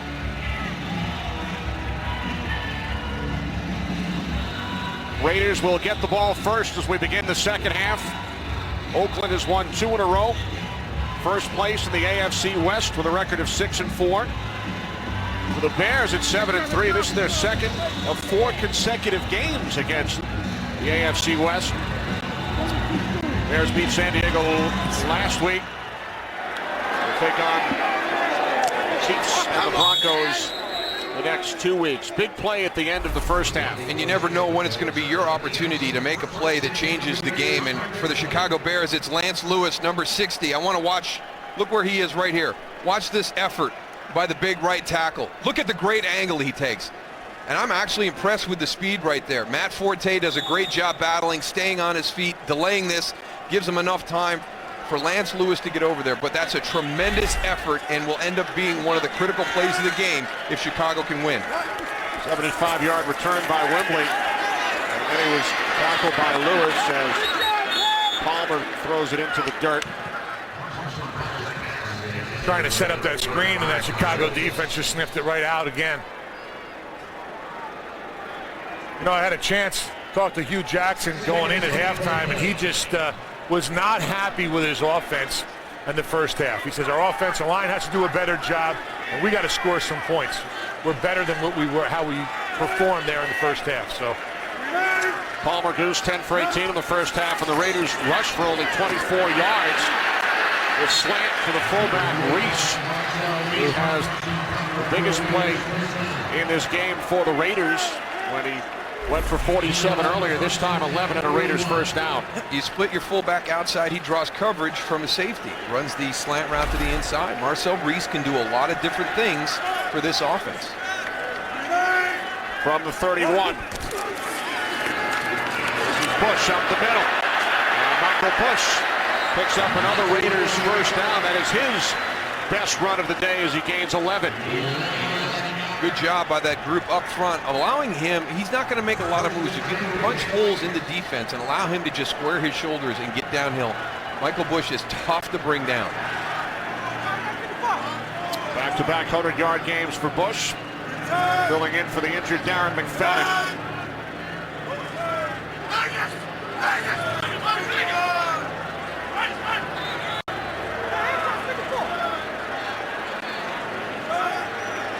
Play clock at 5. From the 42-yard line on first down. Palmer over the middle. It's Reese again. And Marcel Reese takes it down to the Bears' 29. A 29-yard catch and run. Oh, he's having a nice afternoon. Wow. You got to find something out there with your matchups, because right now Carson Palmer has the confidence that Marcel Reese is going to be able to beat coverage. Here he is right out here in the slot again. He's pulling Nick Roach underneath as a linebacker coming out to get him. The 29 is Bush. Bush gains a couple. Israel Adonijay made the tackle at the 27-yard line. So Marcel Reese, a former wide receiver and tight end in college at the University of Wisconsin, listed at the fullback position, 4 receptions, 88 yards.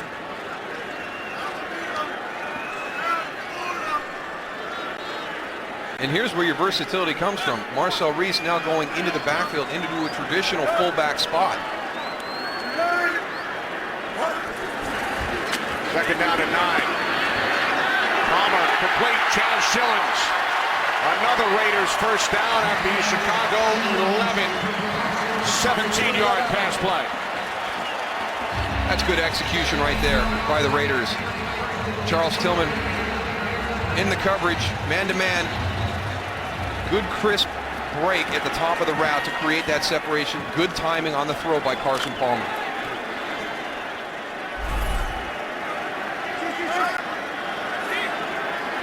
Raiders started this drive at their 20-yard line. Opening possession, second half. It's Bush. Down inside the 9, Lance Briggs made the tackle. This offense, I'll tell you what, you must have gave them a great talk at halftime because they are just wearing this Bears defense down right now. 7 plays, 71 yards, and pounding the run game. That's what I thought we were going to see in the beginning of the game, Darryl. A lot more of this kind of an offense out of the Oakland Raiders. 3 receivers to the left, second down and 8. Palmer backpedaling. He fires. And there is a flag. Pass intended for Lewis Murphy.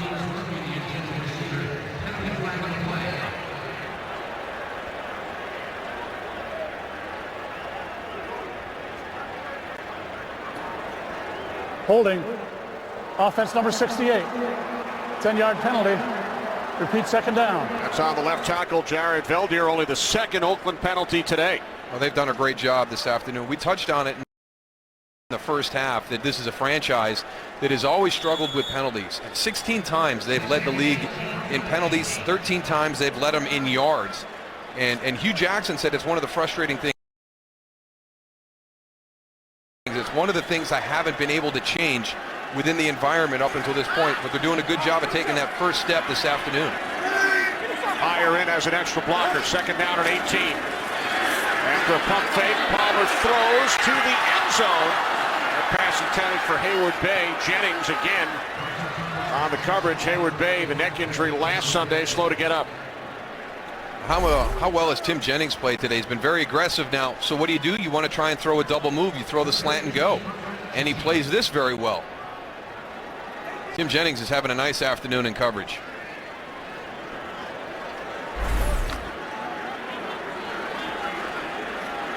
Now third down at 18 for Hugh Jackson's Raiders. Leading the Bears 12-7. Palmer over the top on third down. It bounced away from Kevin Boss. Urlacher on the coverage for Chicago. Raiders send out the field goal unit. Well, somebody missed Henry Melton inside and turned him loose right to Carson Palmer, so he had to get rid of that ball earlier than he wanted. So another impressive drive by the Raiders fizzles, and we're going to have another field goal attempt. Janikowsi 4 for 4 today. It's a 37-yard attempt.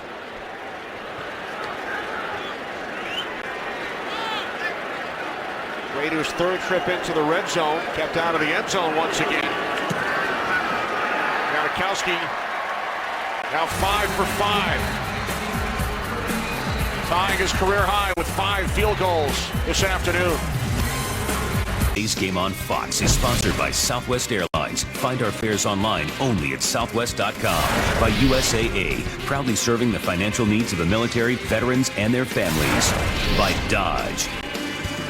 And by Bud Light, the official beer sponsor of the NFL. Here we go.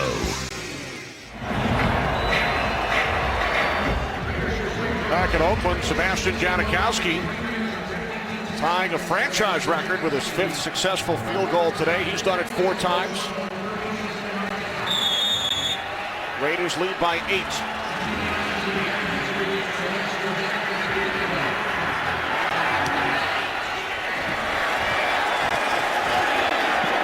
Will not have an opportunity to bring it out.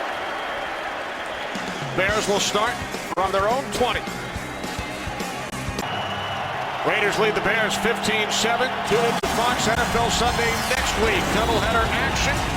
Many of you will see the Falcons and the Texans early, the Packers and the Giants in America's Game of the Week late. Coverage begins with the Built Ford Tough Fox NFL Sunday pregame show at noon Eastern, 9 a.m. Pacific. Bears go to work, trailing by 8, Matt Forte. Now to the 24-yard line, gain of 4 on first down. The Bears need to get back to this run game. They averaged over 7 yards a carry in that first half. Matt Forte with one of the big runs early in that half. Rolando McClain limping off the field for the Raiders, replaced by Darryl Blackstock.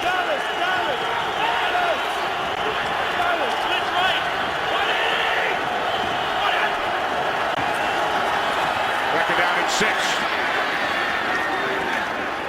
And pushing his way out across the 30 is Forte for a Bears first down.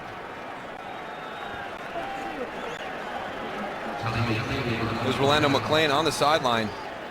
He's been fighting some injuries during the course of the year.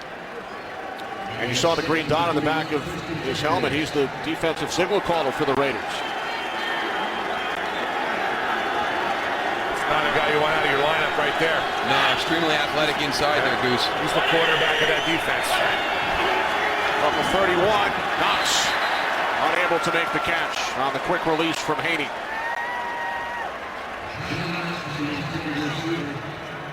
There's Darryl Blackstock in his 5th season out of Virginia, in for the injured McClain.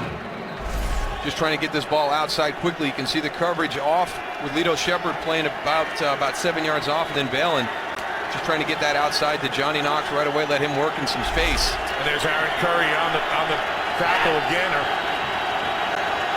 Quick response to that throw right there. Second and 10, off the play fake. Haney stays on his feet and now goes down. Back at the 21-yard line, Tyvon Branch with his first sack this season. Well, Tony, there's a guy that Coach Bresnahan talked to you about on that defense. If there was somebody that he said is having a great year, it's Tyvon Branch. Caleb Haney does a good job of feeling it from the blind side. I like how he goes. He goes for the sack. He misses it. He gets back up. And he keeps going after. He finishes the play. That's what you need to do as a defender.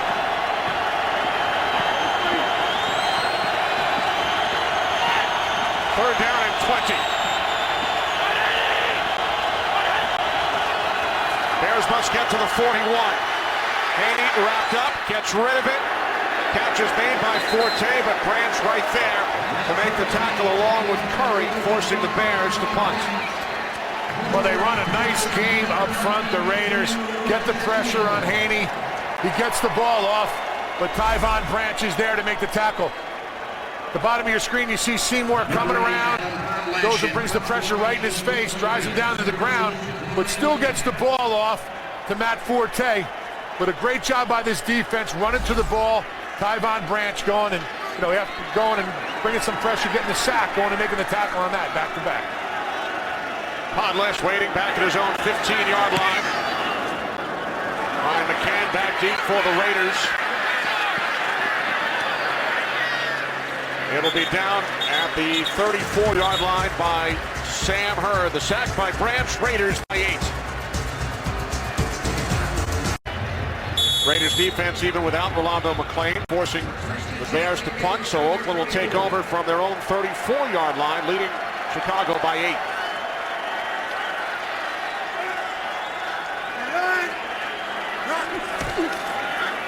Off the play fake on first down. Raiders look to set up the screen to push, but it did not fool Nick Roach. And the Bears get coverage of every NFL game with NFL Mobile. Call ***. NFL Now. Loss of 3, second and 13. That's a nice job by Nick Roach, because a lot of times we see screen passes and the linemen don't engage the defender, but Stefan Wisniewski was all over him on that play. He was able to fight through the block and then make the tackle.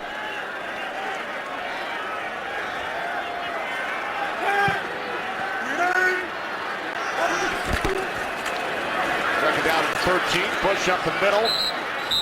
Across the 35 to the 36-yard line. And 4.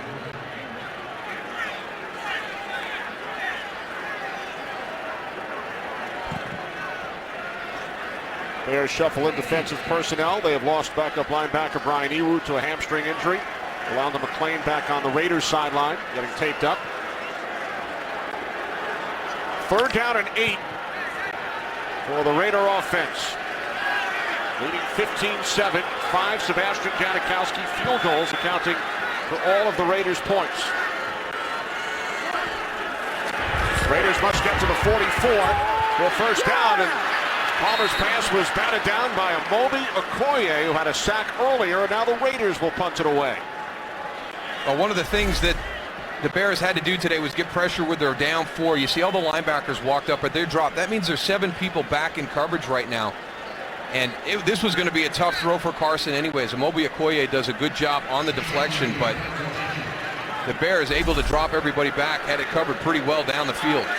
Those defensive linemen inside, what they're doing is getting a nice push on a bull rush and leaving no room for the quarterback to go and step up. Hester back deep, awaiting the punt from Leckler. And over in kick, forcing Hester all the way back to the 10. Hester up the sideline. A terrific coverage downfield following the 54-yard punt. A return of only 4 yards. Oakland Raiders lead the Chicago Bears, who have won their last 5 games, 15-7, with 26-year-old Caleb Haney making his first NFL start at quarterback for Chicago. Rolando McClain has returned to the game for the Raiders. From the 17-yard line on first down, this is Matt Forte, and he is wrapped up from behind by Cameron Wimbley as Forte fights his way back to the line of scrimmage. The edge defenders for the Raiders have done a nice job today in defending the run, because Chicago likes to get Matt Forte on the perimeter. He works best in space. They do have to counter that running in between the tackles, but Cameron Wimbley and Aaron Curry, even Desmond Bryant and Lamar Houston, the guys who are responsible for support on the outside, have played well today, forcing him back to the inside. Forte with 51 yards on 10 carries, second down and 10. 3 wide receiver set from the 17. Haney looking for Forte, and it was broken up by Lito Shepherd. I think for a young quarterback making a start, one of the tough things are these zone pressures where those defensive linemen drop out into the throwing lanes. You drop back, you go through your progression, you think you've got everything read the right way, and then all of a sudden there's a defensive end or a defensive tackle who's dropped back into one of your throwing lanes.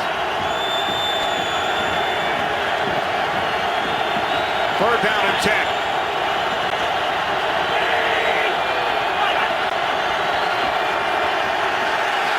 Haney looks to spin away from Wembley. Down he goes, and there is a flag.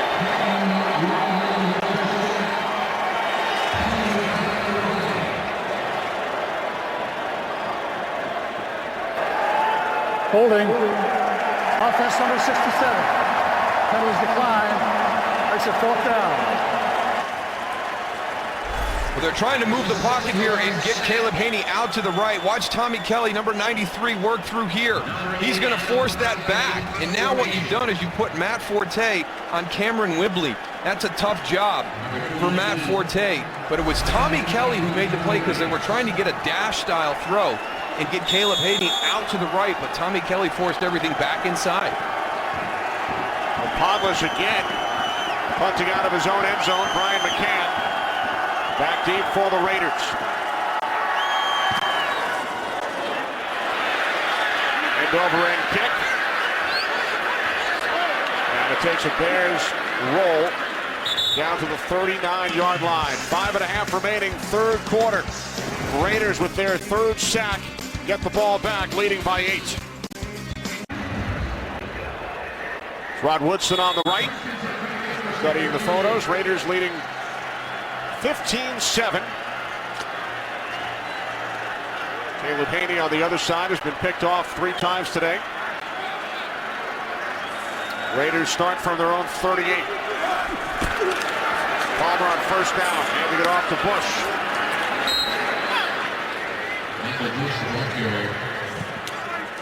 Nice run support by Brandon Merriweather on that, coming up and filling that. Looked like Michael Bush was going to try to cut that back to the outside.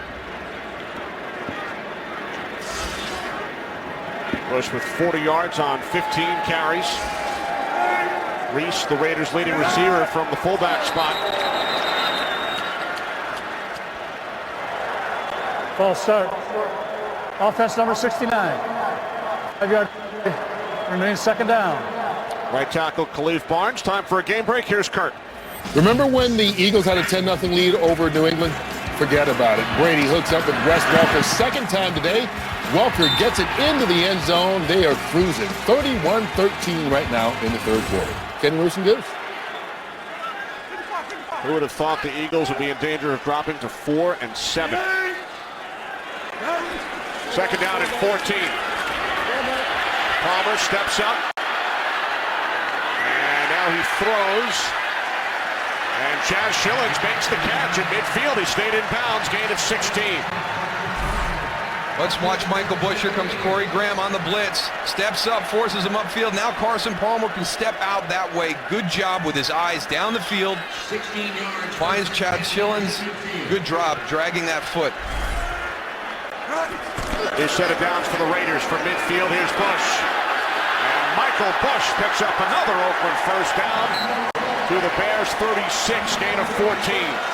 That was impressive right there, Gooch. I watched Michael Bush on film, and you see him downhill, shoulder square, but this is some really nice feet on this run. Yeah, he's really running downhill. One thing I'm really surprised with the Bears, I mean, early in the game, you see them trying to attack the ball, rip the ball out. They have had no success whatsoever getting the ball away from this Raiders running backs.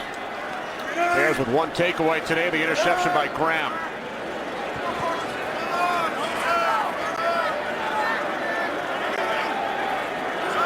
Play clock now at 3. From the Chicago 36. First carry today, only the second this season for Ron Cartwright, the former Washington Redskin. His only prior carry came on a fake punt. Cartwright gains 4 and then heads to the sidelines. Ooh, nice job by Michael Bush cutting back, but he almost loses the ball there. I mean, Cartwright, sorry about that. Rob Cartwright, tough runner also. Bush back in, second down and 6. Palmer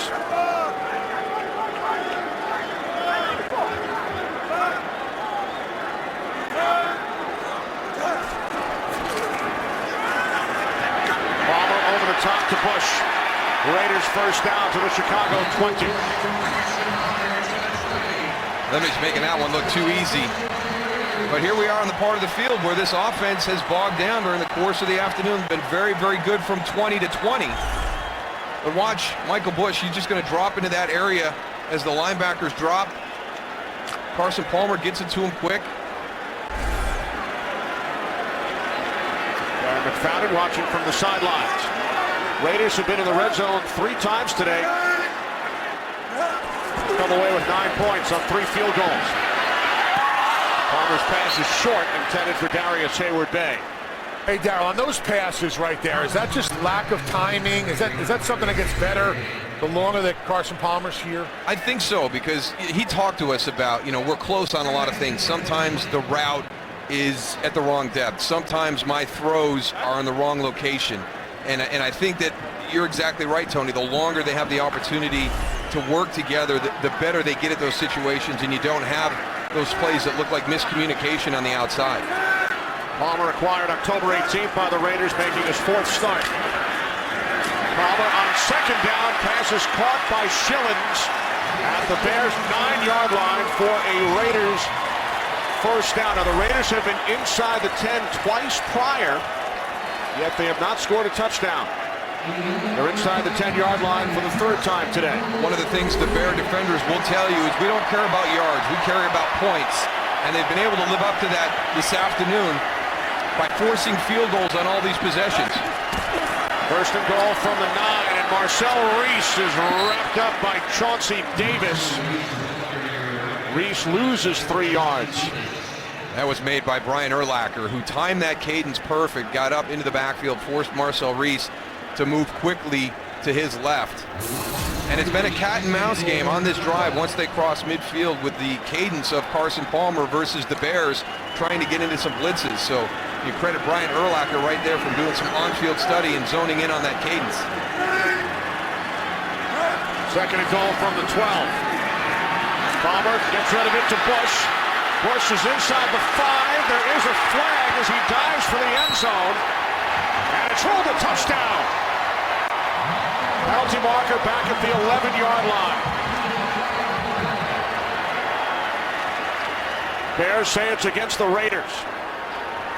So does Ron Winter. Holding. Offense number 61. 10-yard penalty. Repeat second down. It's on the left guard.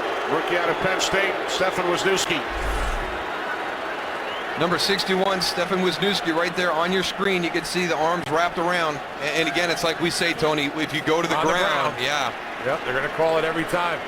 I don't know if it was a hold, but you're exactly right, Darryl. Now remember, the Raiders had first and goal at the 9. Loss of 3 by Bush. Now the penalty. It is second and goal from the 21. Raiders without a touchdown so far today. And Palmer goes down back at the 27. Henry Melton, he's played a strong game today. He really has. And let me tell you, these guys are getting sacks against a very good offensive line. Rod Marinelli got his message across to his guys up front because they have had consistent pressure. That's a tough job for Samson Sautelli to come across and try and get that block. You can see there goes Stefan Wisniewski pulling. They're running the play action. He's an upfield player. That's just catching the right play at the right time with what you're doing defensively. Raiders allowed only 15 sacks, Goose, prior to this game. Bears have 4 today. Julius Peppers on your side doesn't hurt at all there, Darryl. Now Palmer on third down. Broken up again. It is Jennings. Yeah, but a good play by Darius Hayward-Bay on that play, kind of switching roles. It's a jump ball situation. Watch 85 down here on the bottom of your screen. Watch him turn into the defender right here. It's an underthrown ball. Tim Jennings in a good position to make a play to get the interception. And Darius Hayward-Bay goes up and knocks it out. So Janikowski, who is 5 for 5 today, has already tied a franchise record with 5 successful field goals. This will be a 44-yard attempt. Bears keep the Raiders out of the end zone once again. Janikowski knocks it straight through. That is a Raiders franchise record. 6 field goals in one game. Janikowski now 6 for 6. And the Raiders now lead 18-7.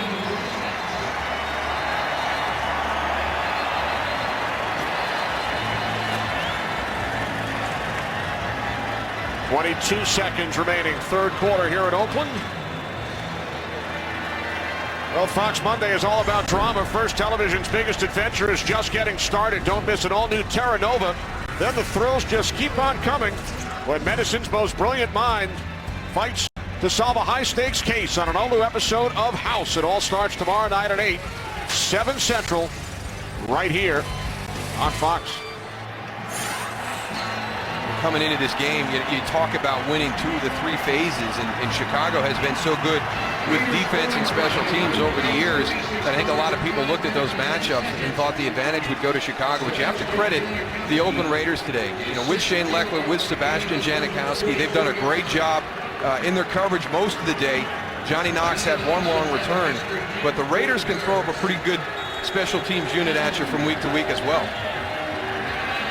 In case you're wondering, the NFL record is 8 field goals in one game by Rob Aronis of Tennessee. Did it against Houston back in 2007. Janikowski has 6 today. And as Knox comes out of the end zone, hesitates, and then is tackled by Rock Cartwright back at the 18-yard line with help from Mike Mitchell. I don't know, Johnny Knox had a lot of green in front of him, decided to try and cut back. Could have got another 10 yards out of that run. So here comes Caleb Haney starting for the injured Jay Cutler. Suffered the thumb injury last Sunday. Cutler is here today on the sidelines. Haney threw 3 picks in the first half. Also his first regular season touchdown pass to Johnny Knox. Bears have had 2 possessions here in the third quarter, have punted twice. Start from their own 18-yard line. Another big run from Marion Barber.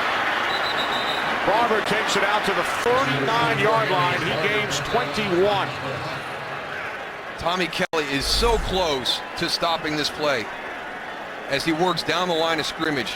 Beats the double team. He's right there, just a step late, Marion Barber able to run through that tackle.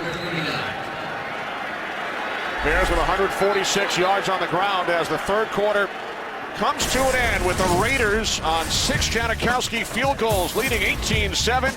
Fourth quarter coming up from Oakland.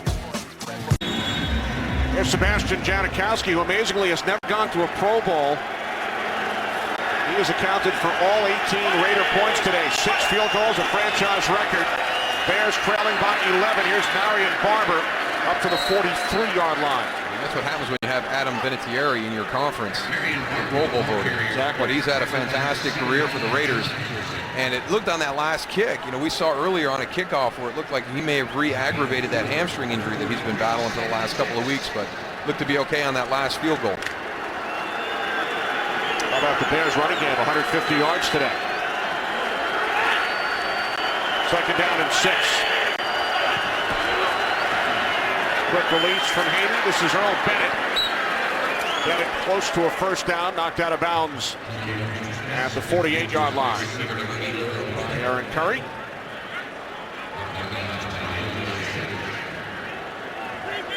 That is amazing that he's never made it to a Pro Bowl. Named an alternate last year for the first time. I don't know, if I was a team, I wouldn't mind having him as a kicker, I'll tell you that. Especially when I talked to him before the game and I asked him, what his range is here on this field. He says, I have no problem kicking from 60 yards. That's a heck of a lot of offense. Haney on the sneak, picks up a Bears first down.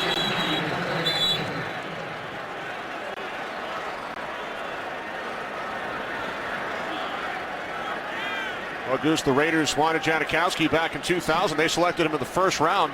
Janikowsi and Brian Urlacher are the only first-round picks from that 2000 draft, still with their same team. You're never going to let either one of those guys go anywhere. You're the front office of that organization.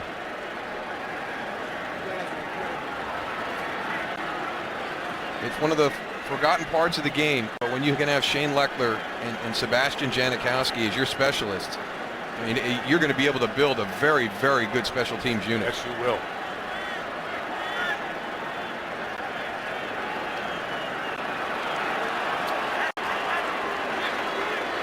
And he did pick up the first. Yeah, we talked to Brian Urlacher yesterday about the loss of Jay Cutler, and Brian told us we feel we can win the game on defense every week. Yeah, and just go back a couple of weeks ago against Detroit, how important they were. And, Jay Cutler was a quarterback at that time in that game, but it was the defense and special teams that really kind of blew that game open. And there's Marion Barber. Not much. It's kind of the way that this team is built. It's not all centered around one person. So when Caleb Haney came in, he's got this strong running game to lean on offensively with Marion Barber and with Matt Forte. And you can see what they've done this afternoon. Marion Barber averaging almost 7, Matt Forte over 5. And then Caleb Haney's actually chipped in with some timely runs as well.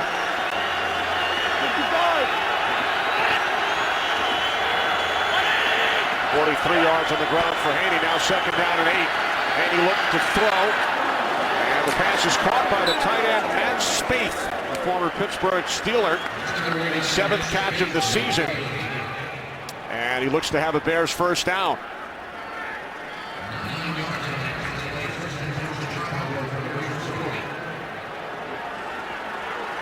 So the Bears move the chain. Chicago with a record of 7-3, 5 consecutive wins.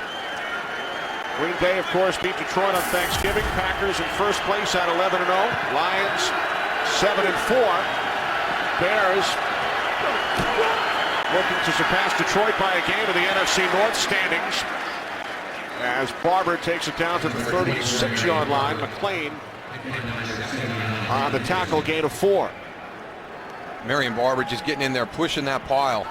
I mean, there's some runs for the Chicago Bears that don't look like much, but it keeps them ahead of the chains. You can get into those 2nd and 6s on a regular basis. Makes things a lot easier for Caleb Haney.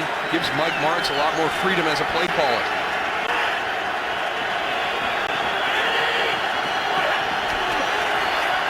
On 2nd and 6, play action. Haney with loads of time. He fires past intended for Roy Williams. Matt Giordano on the coverage. Well, this was just all timing. Roy Williams was ready for this ball a little bit sooner. This is a hard play action cell with really Roy Williams the only viable receiver down the field. That ball needed to be thrown right at that time. You see the play action, the hard sell. You're going to have Kellen Davis coming out late, but they're trying to get that to Roy Williams. I don't know if he didn't push it deep enough, but the timing on that throw was not done properly. Haney had plenty of time to throw that ball earlier, just didn't get it done. 3rd down and 6, 3 wide receivers. Bears keep it on the ground with Forte. He takes it down to the 31.5-yard line. Now shy of the marker. Here comes Robbie Gould and the Chicago field goal unit. I'll credit the Raider defense right there, because we talked to Coach Bresnahan about that, with the situation with a younger quarterback in, how you have to be ready for anything on 3rd down. And in a critical 3rd and 6 situation, you do have to expect some type of running game. And his guys were ready for it. This will be a 50-yard attempt. Gould season long is 51. He's 3 for 3 from 50-plus this season. From the left hash, new long snapper, Massey. Podles places it down. And the kick by Gould from 50 yards out is good. Robbie Gould remains perfect from 50-plus. He is now 4 for 4 as the Chicago Bears pull to within 8. Today's game on Fox is sponsored by Sprint. All football, no limits. Only from Sprint. By Triple Hops Brewed Miller Lite. Taste greatness. And by Chase. Don't get shortchanged. Get your cash back with Chase Freedom. Not a great snap by Chris Massey, but Adam Podles does a great job of getting this ball down. Almost hits the ground, gets it. So Robbie Gould can come in there and kick that ball right through the right through the uprights. Patrick Mattingly, who's played more games than any other Bear in history, injured last week, missing his first game since 2002. Tyler Clutch did a nice job last week after the injury. Bears brought in Jake Laptad during the week, and then replaced him with the longtime Ram, Chris Massey, snapping today. Probably a tough decision for Chicago, but a great decision with a young guy in Jake Laptad and going for the veteran, because this is one of those games you can tell right now every point is going to be critical. Cam takes a knee. Raiders with an 8-point lead will start from their own 20. Carson Palmer and the Raiders lead by 8. Raiders have not scored in the 4th quarter over their last 5 games. 20 consecutive 4th quarter possessions without a point. Really a team that's kind of bogged down in the second half. You mentioned earlier how well they play in the 2nd quarter. They haven't been able to carry that momentum into the 2nd half, especially the 4th quarter. Bush takes the handoff from Palmer and is bottled up. No gain on the play. I think them not scoring in the 4th quarter goes hand in hand with what we've seen here all day. They've had some great tries. They get into the red zone and they just can't get it into the end zone. It's all about finishing. That's something that they have to really stress there at the Raiders. Raiders have been in the red zone 4 times, Goose. They've been inside the 10-yard line 3 times and have come away with only field goals. They lead by 8 on 2nd and 10. Palmer's pass to Hayward Bay is ruled a catch at the 35-yard line. Gain of 15. A Raiders first down. I'm actually surprised to see Darius Hayward Bay out here today. He had that injury last week, was on the injury list all week long, and he's had some timely catches for the Raider offense today. Lovie Smith was right there. Didn't think that he got his feet in, but the official said yes. Number 69 is eligible. He's checking upstairs with the people to see if they think they got that foot down. You can see the hand in the pocket. You wonder if he's got the red flag in there. And with the play clock winding down, the Raiders take a timeout. So this is going to give Lovie Smith and his coaches upstairs some more time to look at that last play. Number 1, you got to have possession. So let's check possession first. Looks like he has possession all the way through. Now let's check his feet. Looks like that left one gets in, but that right one's really close. And remember, there's no more force-out rule. Lovie talking about it with Hayward Bay. Today's game is sponsored by the Ford F-150, the only truck available with EcoBoost. 69 is reporting eligible. Number 69. Back in Oakland, the last play prior to the Raiders' timeout was ruled a completion by Darius Hayward Bay. Doesn't look like he gets that right foot down in bounds. And now Lovie Smith has thrown the red flag. So the Bears benefited by that Oakland timeout. Exactly. You heard the referee say that 69 reports is eligible, so they were trying to get a different personnel group on. We're forced to call Chicago a timeout. challenged the ruling on the previous play of a completed pass at the sideline. And that time allowed Lovie Smith to get a couple different looks at it. Roll to completion on the field. Ron Winter will take a look at it, and we bring in our rules analyst Mike Pereira after these messages. We'll ask Mike what he thinks. Lovie Smith challenged the last play, rule to catch on the field. We welcome in Mike Pereira from Los Angeles. Mike, what did you think? Hey, I think they got to reverse this, Kenny. The left toe is down, but Hayward Bay's right foot. Let's watch this now. The toe is going to hit, but then the heel hits out of bounds. And in a normal step, the entire foot has to come down in bounds. So you don't just focus on the toe, you got to see the whole foot. So now I think they reverse it to incomplete and go back and reset it. After review, the receiver did not get 2 feet in bounds with possession of the ball. Therefore, it is an incomplete pass. Makes it 3rd down at the 20-yard line. Please reset the game clock at 10:16. Chicago is not charged with a team timeout. So Lovie Smith loses the challenge, loses the Hayward Bay loses the 15-yard reception. Good call, Mike. Yeah, and then I think here's the thing. You cannot officiate it any other way. To try to differentiate between toe first, then heel, that's why you have to say it's the whole foot, and that's why it is interpreted that way. All right, thanks, Mike. So Lovie Smith wins his first challenge. He still has 2 more in his pocket if he gets his next one right.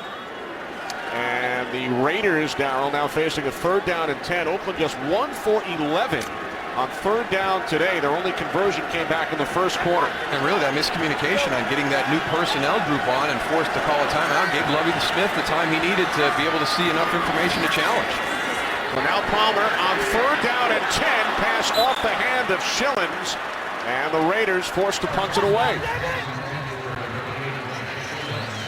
You never know. Some of those little hidden plays that happen during the course of the game have such an impact. So not being able to get your right personnel on forces you to have to go for this.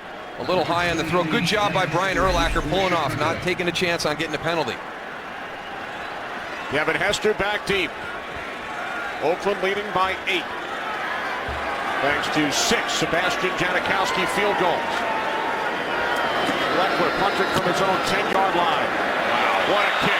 Came into this game with the best punting average in the league, and this one will bounce into the end zone. That is an 80-yard punt. That looks like a jugs machine. New franchise record, guys. Franchise record 80-yard punts by Leckler. Franchise record 80-yard punt by Leckler, a net of 60 because it bounced into the end zone. Bears will start at their own 20. Just to make sure that nothing bad can happen, you always want your returner to get away from that. You never know how that ball is going to bounce, and you got to have a feel when Shane Leckler hit that. And when you turned and ran as fast as you could, as quick as Devin Hester is, and he wasn't going to run it down, you just need to pull off on that one. So now Caleb Haney and the Bears go back to work from their own 20. Forte gains 3, brought down by Lamar Houston. 2nd down and 7. That was the first time, Darryl, I've seen a returner turn and sprint. Devin Hester, I mean, that ball was kicked over his head by 25 yards. Unbelievable. Hester held in check today. Raiders have kept it out of his hands for the most part. He has only 26 yards in the return game, but Johnny Knox has had a big day with 134 yards in return. 2nd down and 7. Haney with time. Now he throws, and the catch is made by Knox for a Bears first down. Good progression by Caleb Haney on this. It looked like he wanted Johnny Knox early, and then he checked down to Tyler Klutz in the flat. That little adjustment right there, he has the time. He comes back to Johnny Knox and is able to get it in. Knox gained 19 out to the 42.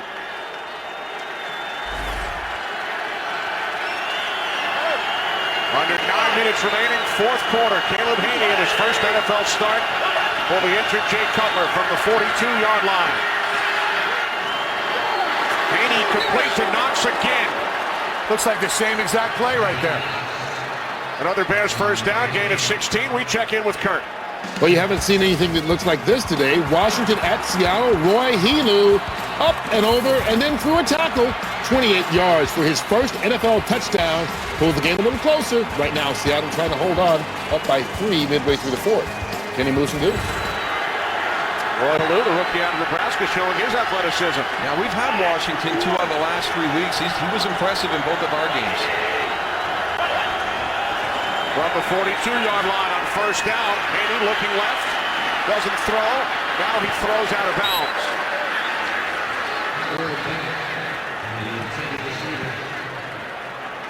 Caleb Haney really learning from his mistakes during the course of the game. He wants to go out to his right side. Stanford route is going to jump that route. He gets off it right away. Doesn't try and fit it, doesn't try and force it. Throw the ball out of bounds.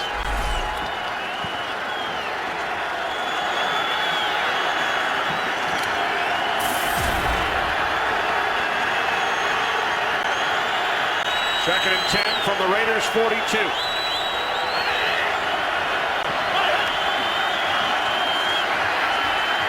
Haney takes off.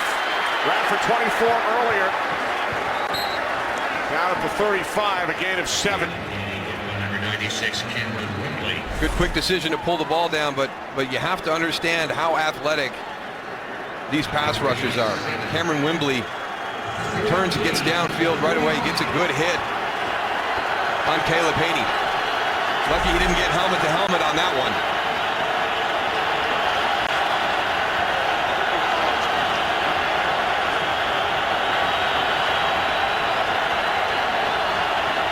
Third down and 3. Haney moving to his right. Now he throws, and the pass is short. Intended for Johnny Knox. That was another bad decision by Caleb Haney. We saw that earlier in the game when he had that pressure, the defensive lineman on him. Here he scrambles out to his right-hand side. There's the pressure from Seymour. He's got to go and throw that ball out of bounds.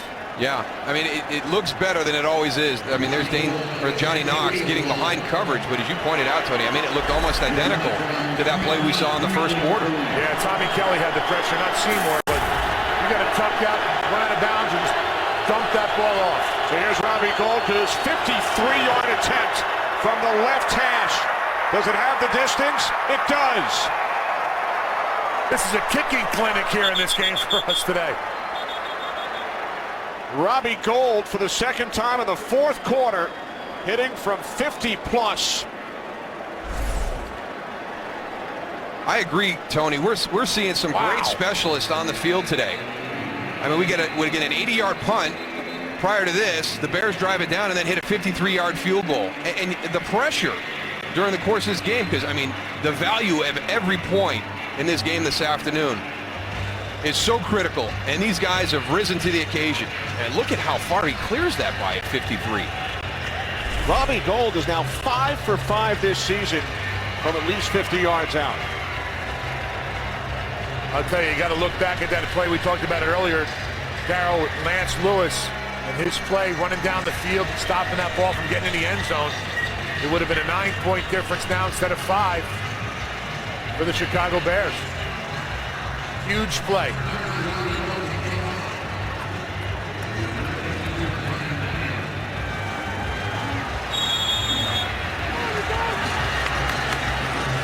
Pass to Janikowsi, 6 for 6. Gould. 2 long ones here in the fourth quarter. It's now a 5-point game. McCann on the return for Oakland. Out across the 25.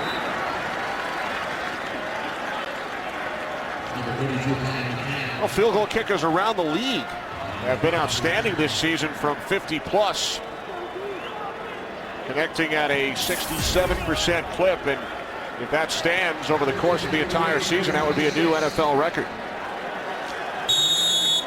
That's amazing. I mean, we talk about how athletic the guys are on the field today in this game, and sometimes we forget about the punters and the kickers, and their performances this afternoon brought them into this equation. There's Bush on first down. Not much. 8 field goals today. 6 by Janikowsi and 2 by Gold. A combined 332 yards in field goals. I mean, 4 of the 5 for Sebastian Janikowsi, over 40 yards. It's not like they're driving in all the time in their little chip shot field goals. Somebody has these guys in fantasy right now is very happy. Absolutely. Janikowski hit from 40, 47, 42, 19, 37, and 44. Gold from 50 and 53 yards out. Second down and 10. As Palmer's pass is caught with Jennings on the coverage. A rare catch against Jennings today. That's Hayward Bay for a gain of 8. Yeah, you can see he got up right away. He was not happy with how he played that one. That floated on him a little bit. I think that Tim Jennings felt he had an opportunity for a huge defensive play right there.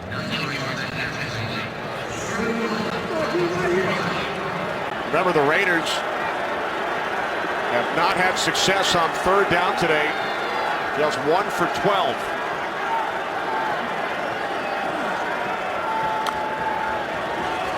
Under 6 minutes remaining, fourth quarter. Third down and 2 for Oakland. 3 wide receiver set. Schillens in motion. The toss to Bush, and Michael Bush picks up a first down and more. Finally knocked out by Chris Conti, but there is a flag. There is a penalty flag on the play.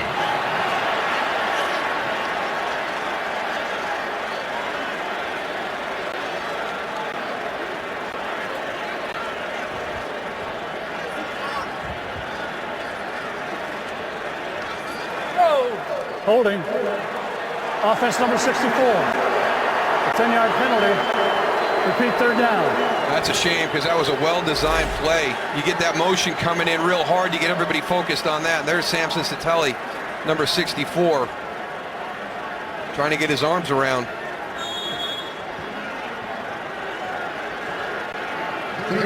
Grabbed hold of Corey Graham. But wipes out the run for a first down by Michael Bush. They haven't had many penalties today, the Oakland Raiders, but that was a critical one. Just their 5th penalty this afternoon. Third down and 6. Raiders must get to the 36-yard line. And they do as the catch is made by Schillens. Chaz Schillens picks up an Oakland first down, gain of 14 down to Los Angeles. Kurt Menefee. The streaky Rex Grossman showing a little good Rex here for the Redskins in Seattle. 50-yard pass on 3rd and 19, hooking up with Anthony Armstrong for the touchdown. The extra point is blocked, but the Redskins have scored twice in the last 3.5 minutes and now lead it 20-17. Kenny Motion goes. Thanks, Kurt. Redskins started the season 3-1. They have lost their last 6. Chicago Bears, who have won 5 in a row, trail by 5. New set of downs for the Raiders. Palmer handing it off to Bush, and he takes it across midfield into Bears territory. Gain of 7. You talked about it earlier, Dow, that Raiders offensive line doing a really good job of staying on their blocks up front, making lanes for Michael Bush and Rock Cartwright. They do a nice job of staying on their feet, Tony. You know, one of the things that an offensive line coach will track are OTGs, and it's when the guys are on the ground. You can't do anything on the ground.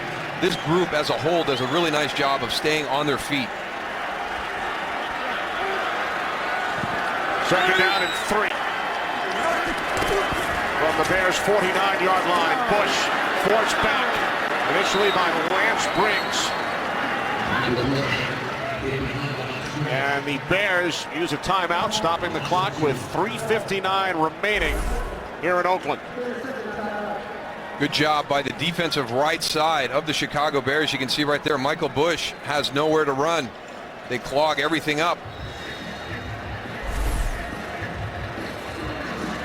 Lovie Smith stops the clock. Raiders facing another third down. Third down and 5.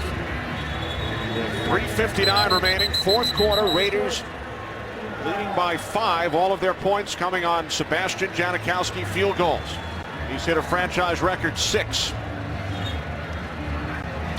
Robbie Gould of the Bears with a 50 and 53-yarder here in the fourth quarter to pull Chicago to within 5. Caleb Haney's first NFL start for the injured Jay Cutler. Threw a touchdown pass in the first half. Was also picked off 3 times. 3rd down and 5 for the Raiders. They must get to the Chicago 46 for a first down. 3 wide receivers. Palmer fires to the outside, and it's Louis Murphy who makes the catch. Murphy takes it all the way down to the Bears 3. A 47-yard pass play. Well, credit offensive coordinator Al Saunders for the Oakland Raiders with a great play call. We've talked about how aggressive Tim Jennings has been all day. You can see right there a tremendous release by Louis Murphy as they're competing off the line of scrimmage. When you have somebody that plays very aggressive all day long, take a shot at him, and if you're going to be able to hold the ball and throw it deep down the field, you better make sure that you've got Julius Peppers accounted for. You double him up, give Carson Palmer the time to stretch the field. A timeout is taken by the Raiders with 3:51 remaining. 1st and goal for Oakland from the Chicago 3-yard line, with the Raiders leading by 5. Well, after an incredible regular season filled with upsets and surprises, Fox Sports is proud to bring you 2 inaugural conference championship games beginning on Friday. UCLA battling number 10 Oregon in the Pac-12 championship, followed Saturday by number 16 Wisconsin and number 14 Michigan State in the Big Ten title game. Back-to-back nights, both beginning at 7:30 Eastern, 4:30 Pacific, only on Fox. Well, can the Bears defense do it one more time? This is the 4th time Oakland has been inside the 10-yard line. They've settled for field goals every other occasion. They're going to have to make them do it one more time if they're going to have a chance to tie this game up. 1st and goal from the Bears 3. Palmer hands it off to Bush, and he takes it in for a Raiders touchdown.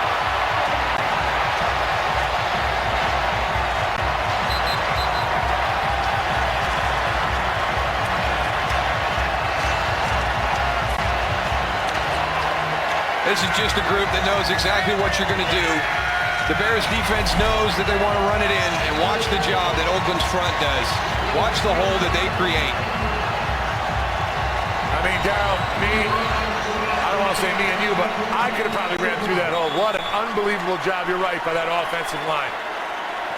Michael Bush knew exactly where he was going. What about me, Goose? Kenny, you would have had a hard time. That hole would have closed up by the time you would have got there, probably. I would agree. Yeah. Here's Janikowsi with the extra point. Raiders score their first touchdown today, and they score in the 4th quarter for the first time in their last 6 games. A couple of issues that they've been able to put to rest this afternoon. They've done a great job with their penalties, and as you pointed out, this gets into the mind of the players.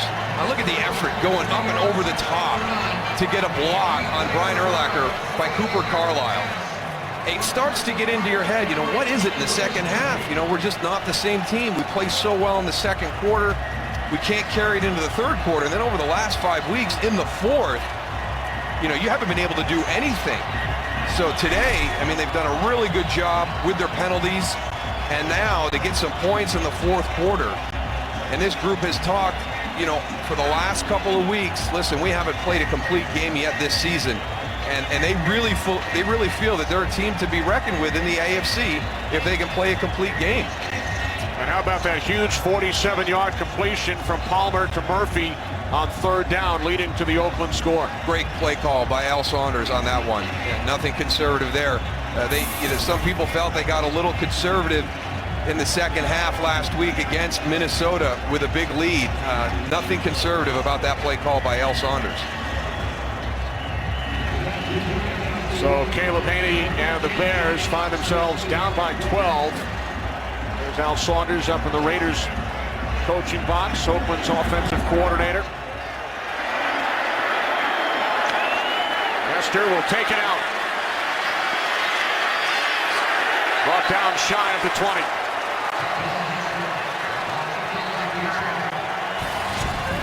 Well, Fox tonight, cap off your holiday weekend with an all-new animation domination. It's a full night of comedy that just keeps on giving with America's favorite families.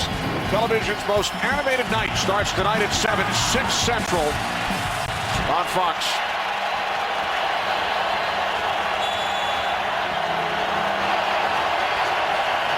The Raider crowd on their feet as Caleb Haney, who owned a Moose Johnston jersey as a youngster growing up in the Dallas area, steps up to the line, trailing by 12, first and 10 from the 16.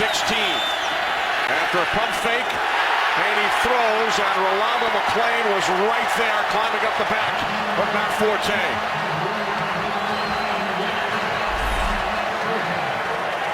They've done this a couple of times today, just great recognition of the play.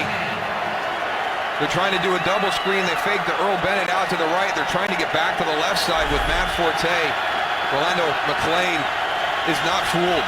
Ralston sets, now second and 16. Haney to the outside, incomplete, intended for Johnny Knox. Mike Mitchell on the coverage.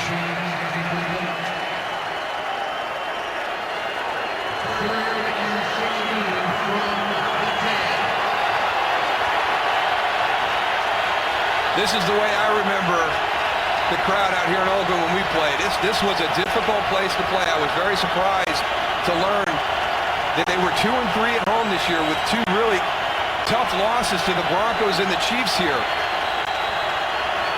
Looks like they're getting that mystique back. Bears use a timeout. Their second.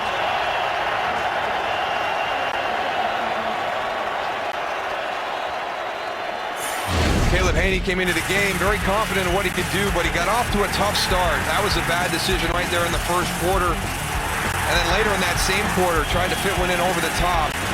And then at halftime, right before the half, with an opportunity for points on a trick play, kind of that sneaky screen, you got to make sure that that is clean. So you forfeit the opportunity for a touchdown or a field goal. And the Oakland Raiders are able to get 3 points out of it. So at least a 6-point swing right there at the end of the first half. That became the critical transaction during this game. Jay Cutler can only watch from the sidelines. We mentioned earlier, Lovie Smith told us Bears hope to have Cutler back before the end of the regular season. Third down and 16.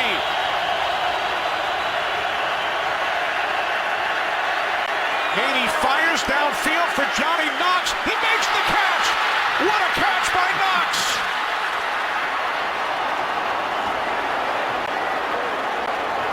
Oh, you gotta love this kid's moxie. Wow! It was one of the things that Mike Martz said about him in the championship game. You know, he throws the pick, and he comes right back down and drives the Bears down the field. Watch this throw. And then Johnny Knox fending off with a one-handed catch. Oh, boy. 81 yards from Haney to Knox. First and goal from the Raiders' 9. Haney moving to his right. Now he throws out of the end zone.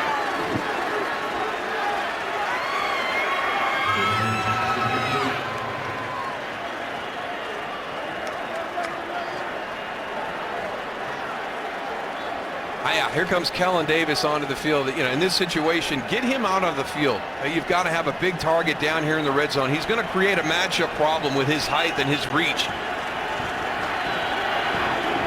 If something goes wrong, at least he gives you the opportunity for a jump ball if he gets the right matchup.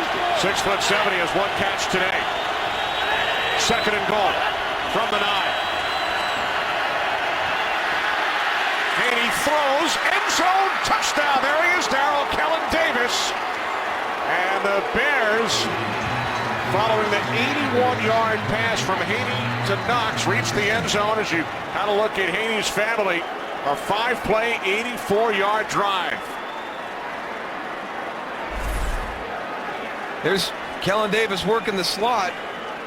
And the in route right there, Tyvon Branch lets him get the step. I don't know if he was trying to bait the throw.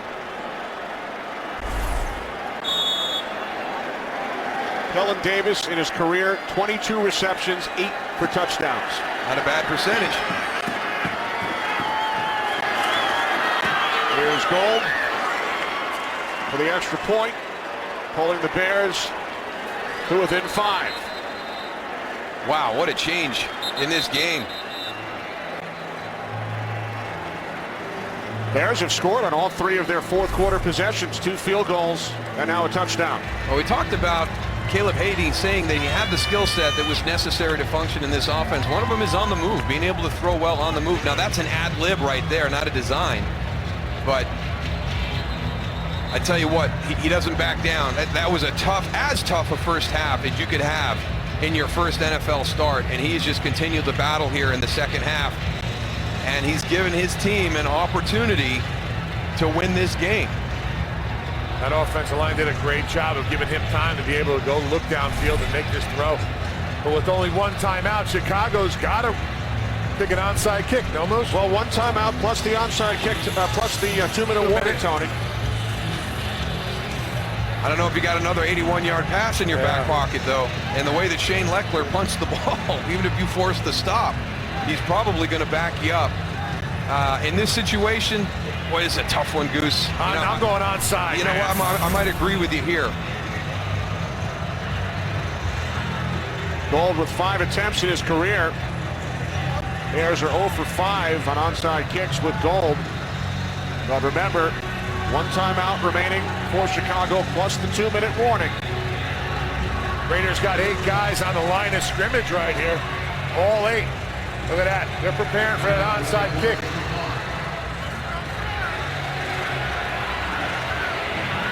.2:11 remaining.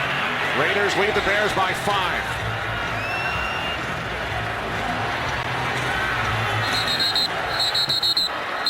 Oh. Wow. The whistle just prior to the kick, which was an onside kick as the Raiders use a timeout. Oakland. Robbie Gould couldn't pull off in that situation. Talk about making somebody show their hand. Wow. So the Raiders use their final timeout. Bears with 1 remaining, plus the 2-minute warning. See how focused Robbie Gould was on that kick. He was the only one who didn't stop. Nobody from the cover team for the Bears really moved. They heard the whistles blowing. Robbie Gould completely focused on trying to hit that ball perfect. Raiders send McCann back deep.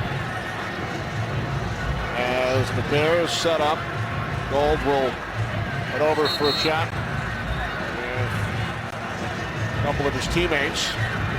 I wonder if he comes in right there. He just moved the ball. Well, you know what, Goose? He moves it over a little bit. Maybe, hey, I'm gonna hit it the same way, but I'm gonna try and drive it about 5 yards deeper. So instead of landing on the 45, I'm gonna try and get this thing to land down near the 50. So understand, as they step up, I'm gonna try and get into that area.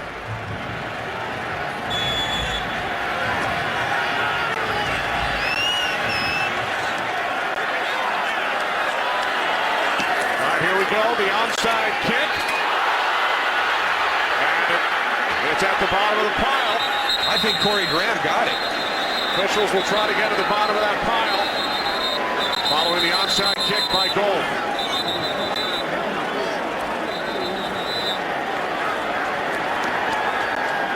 Bears say they have it. No official signal yet. Corey Graham is the lone bear down there.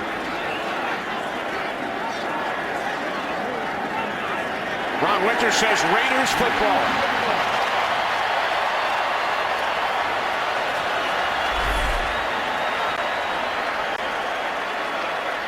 Gould hits it exactly like he wants to, gets it up.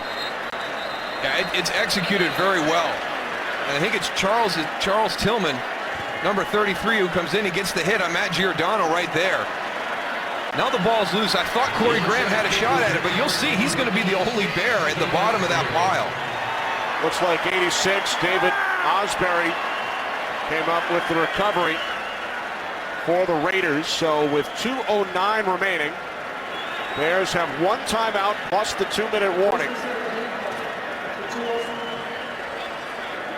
With the Raiders leading by 5. Recovery of an onside kick is not reviewable. Osbury, the rookie out of USC, came up with it.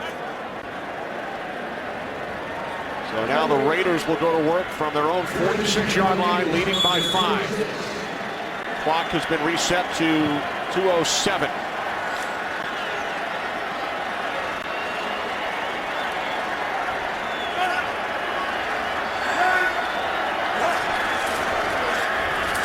Palmer hands it off to Bush. And he is hit back behind the 45 for a loss of a yard, and the Bears stop the clock prior to the 2-minute warning. Lovie Smith using his final timeout with 2:01 remaining.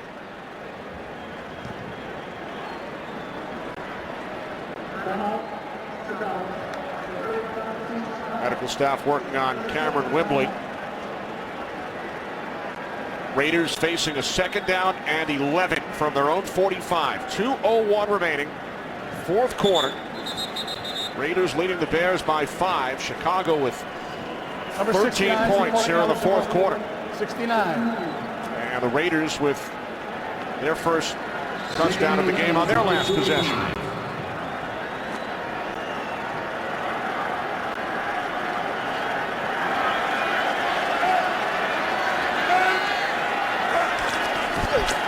Second down and 11, it's Bush.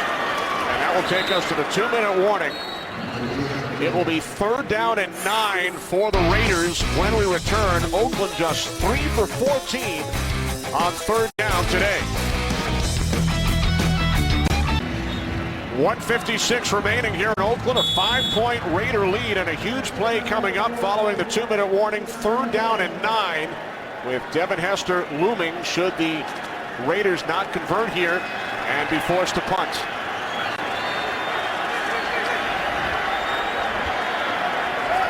Raiders must get to the Bears 44 for a 1st down.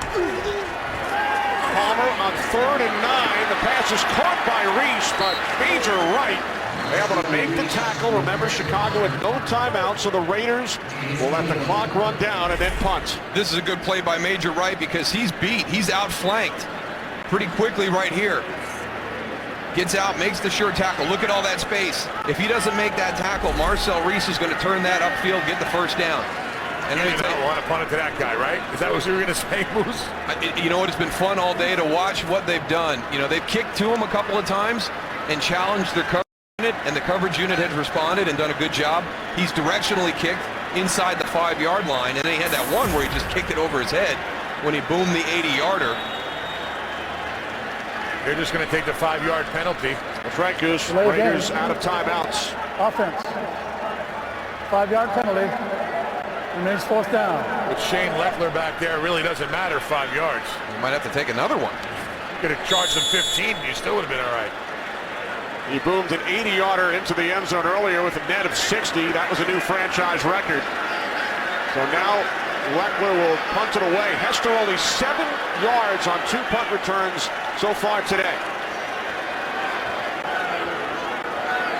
Bears will get the ball back with no timeouts remaining, trailing by 5. High snap. Good job by Leckler to get the punt away.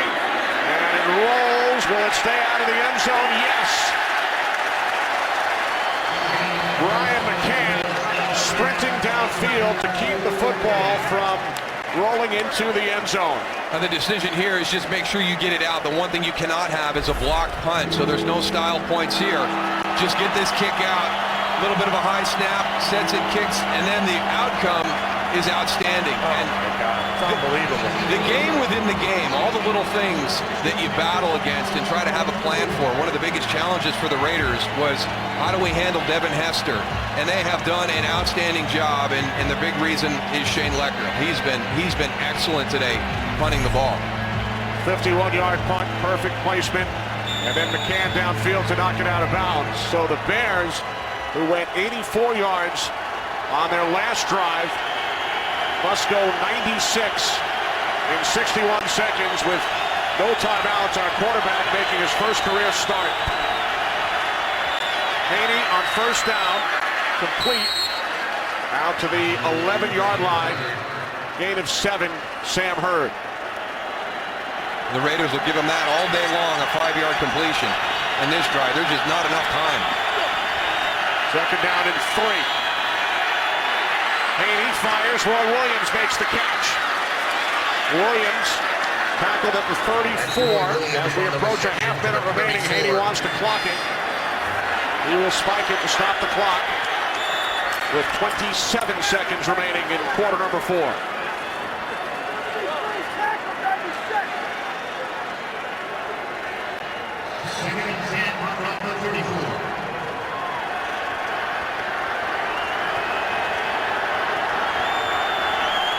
You got to be impressed with Caleb Haney. I mean, he had a tough start in the first half. He's hung in there. He's put his team in a position with an opportunity to win. From the 34 on second down. Haney's pass incomplete. He was looking for Earl Bennett.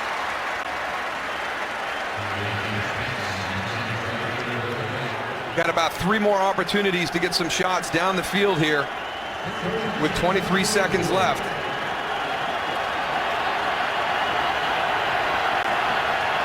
Third down and 10 coming up. Keep in mind the spike on first down to stop the clock, so it's now third down and 10. From the 34-yard line, 23 seconds remaining. Haney moving to his right. Pass is caught by Forte, tries to get out of bounds, he cannot. Time winding down. Haney wants to spike it once again. It's looked like the fake spike Dan Marino play for a moment, and now a flag is thrown.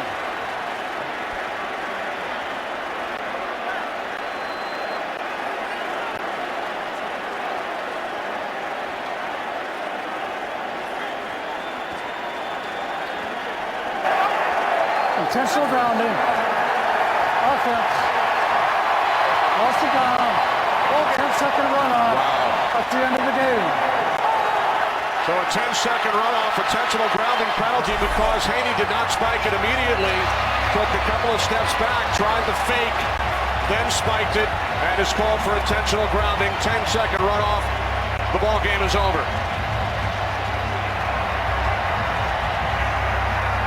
What an ending. Unbelievable. Raiders win it 25-20. We'll return to Oakland right after these messages.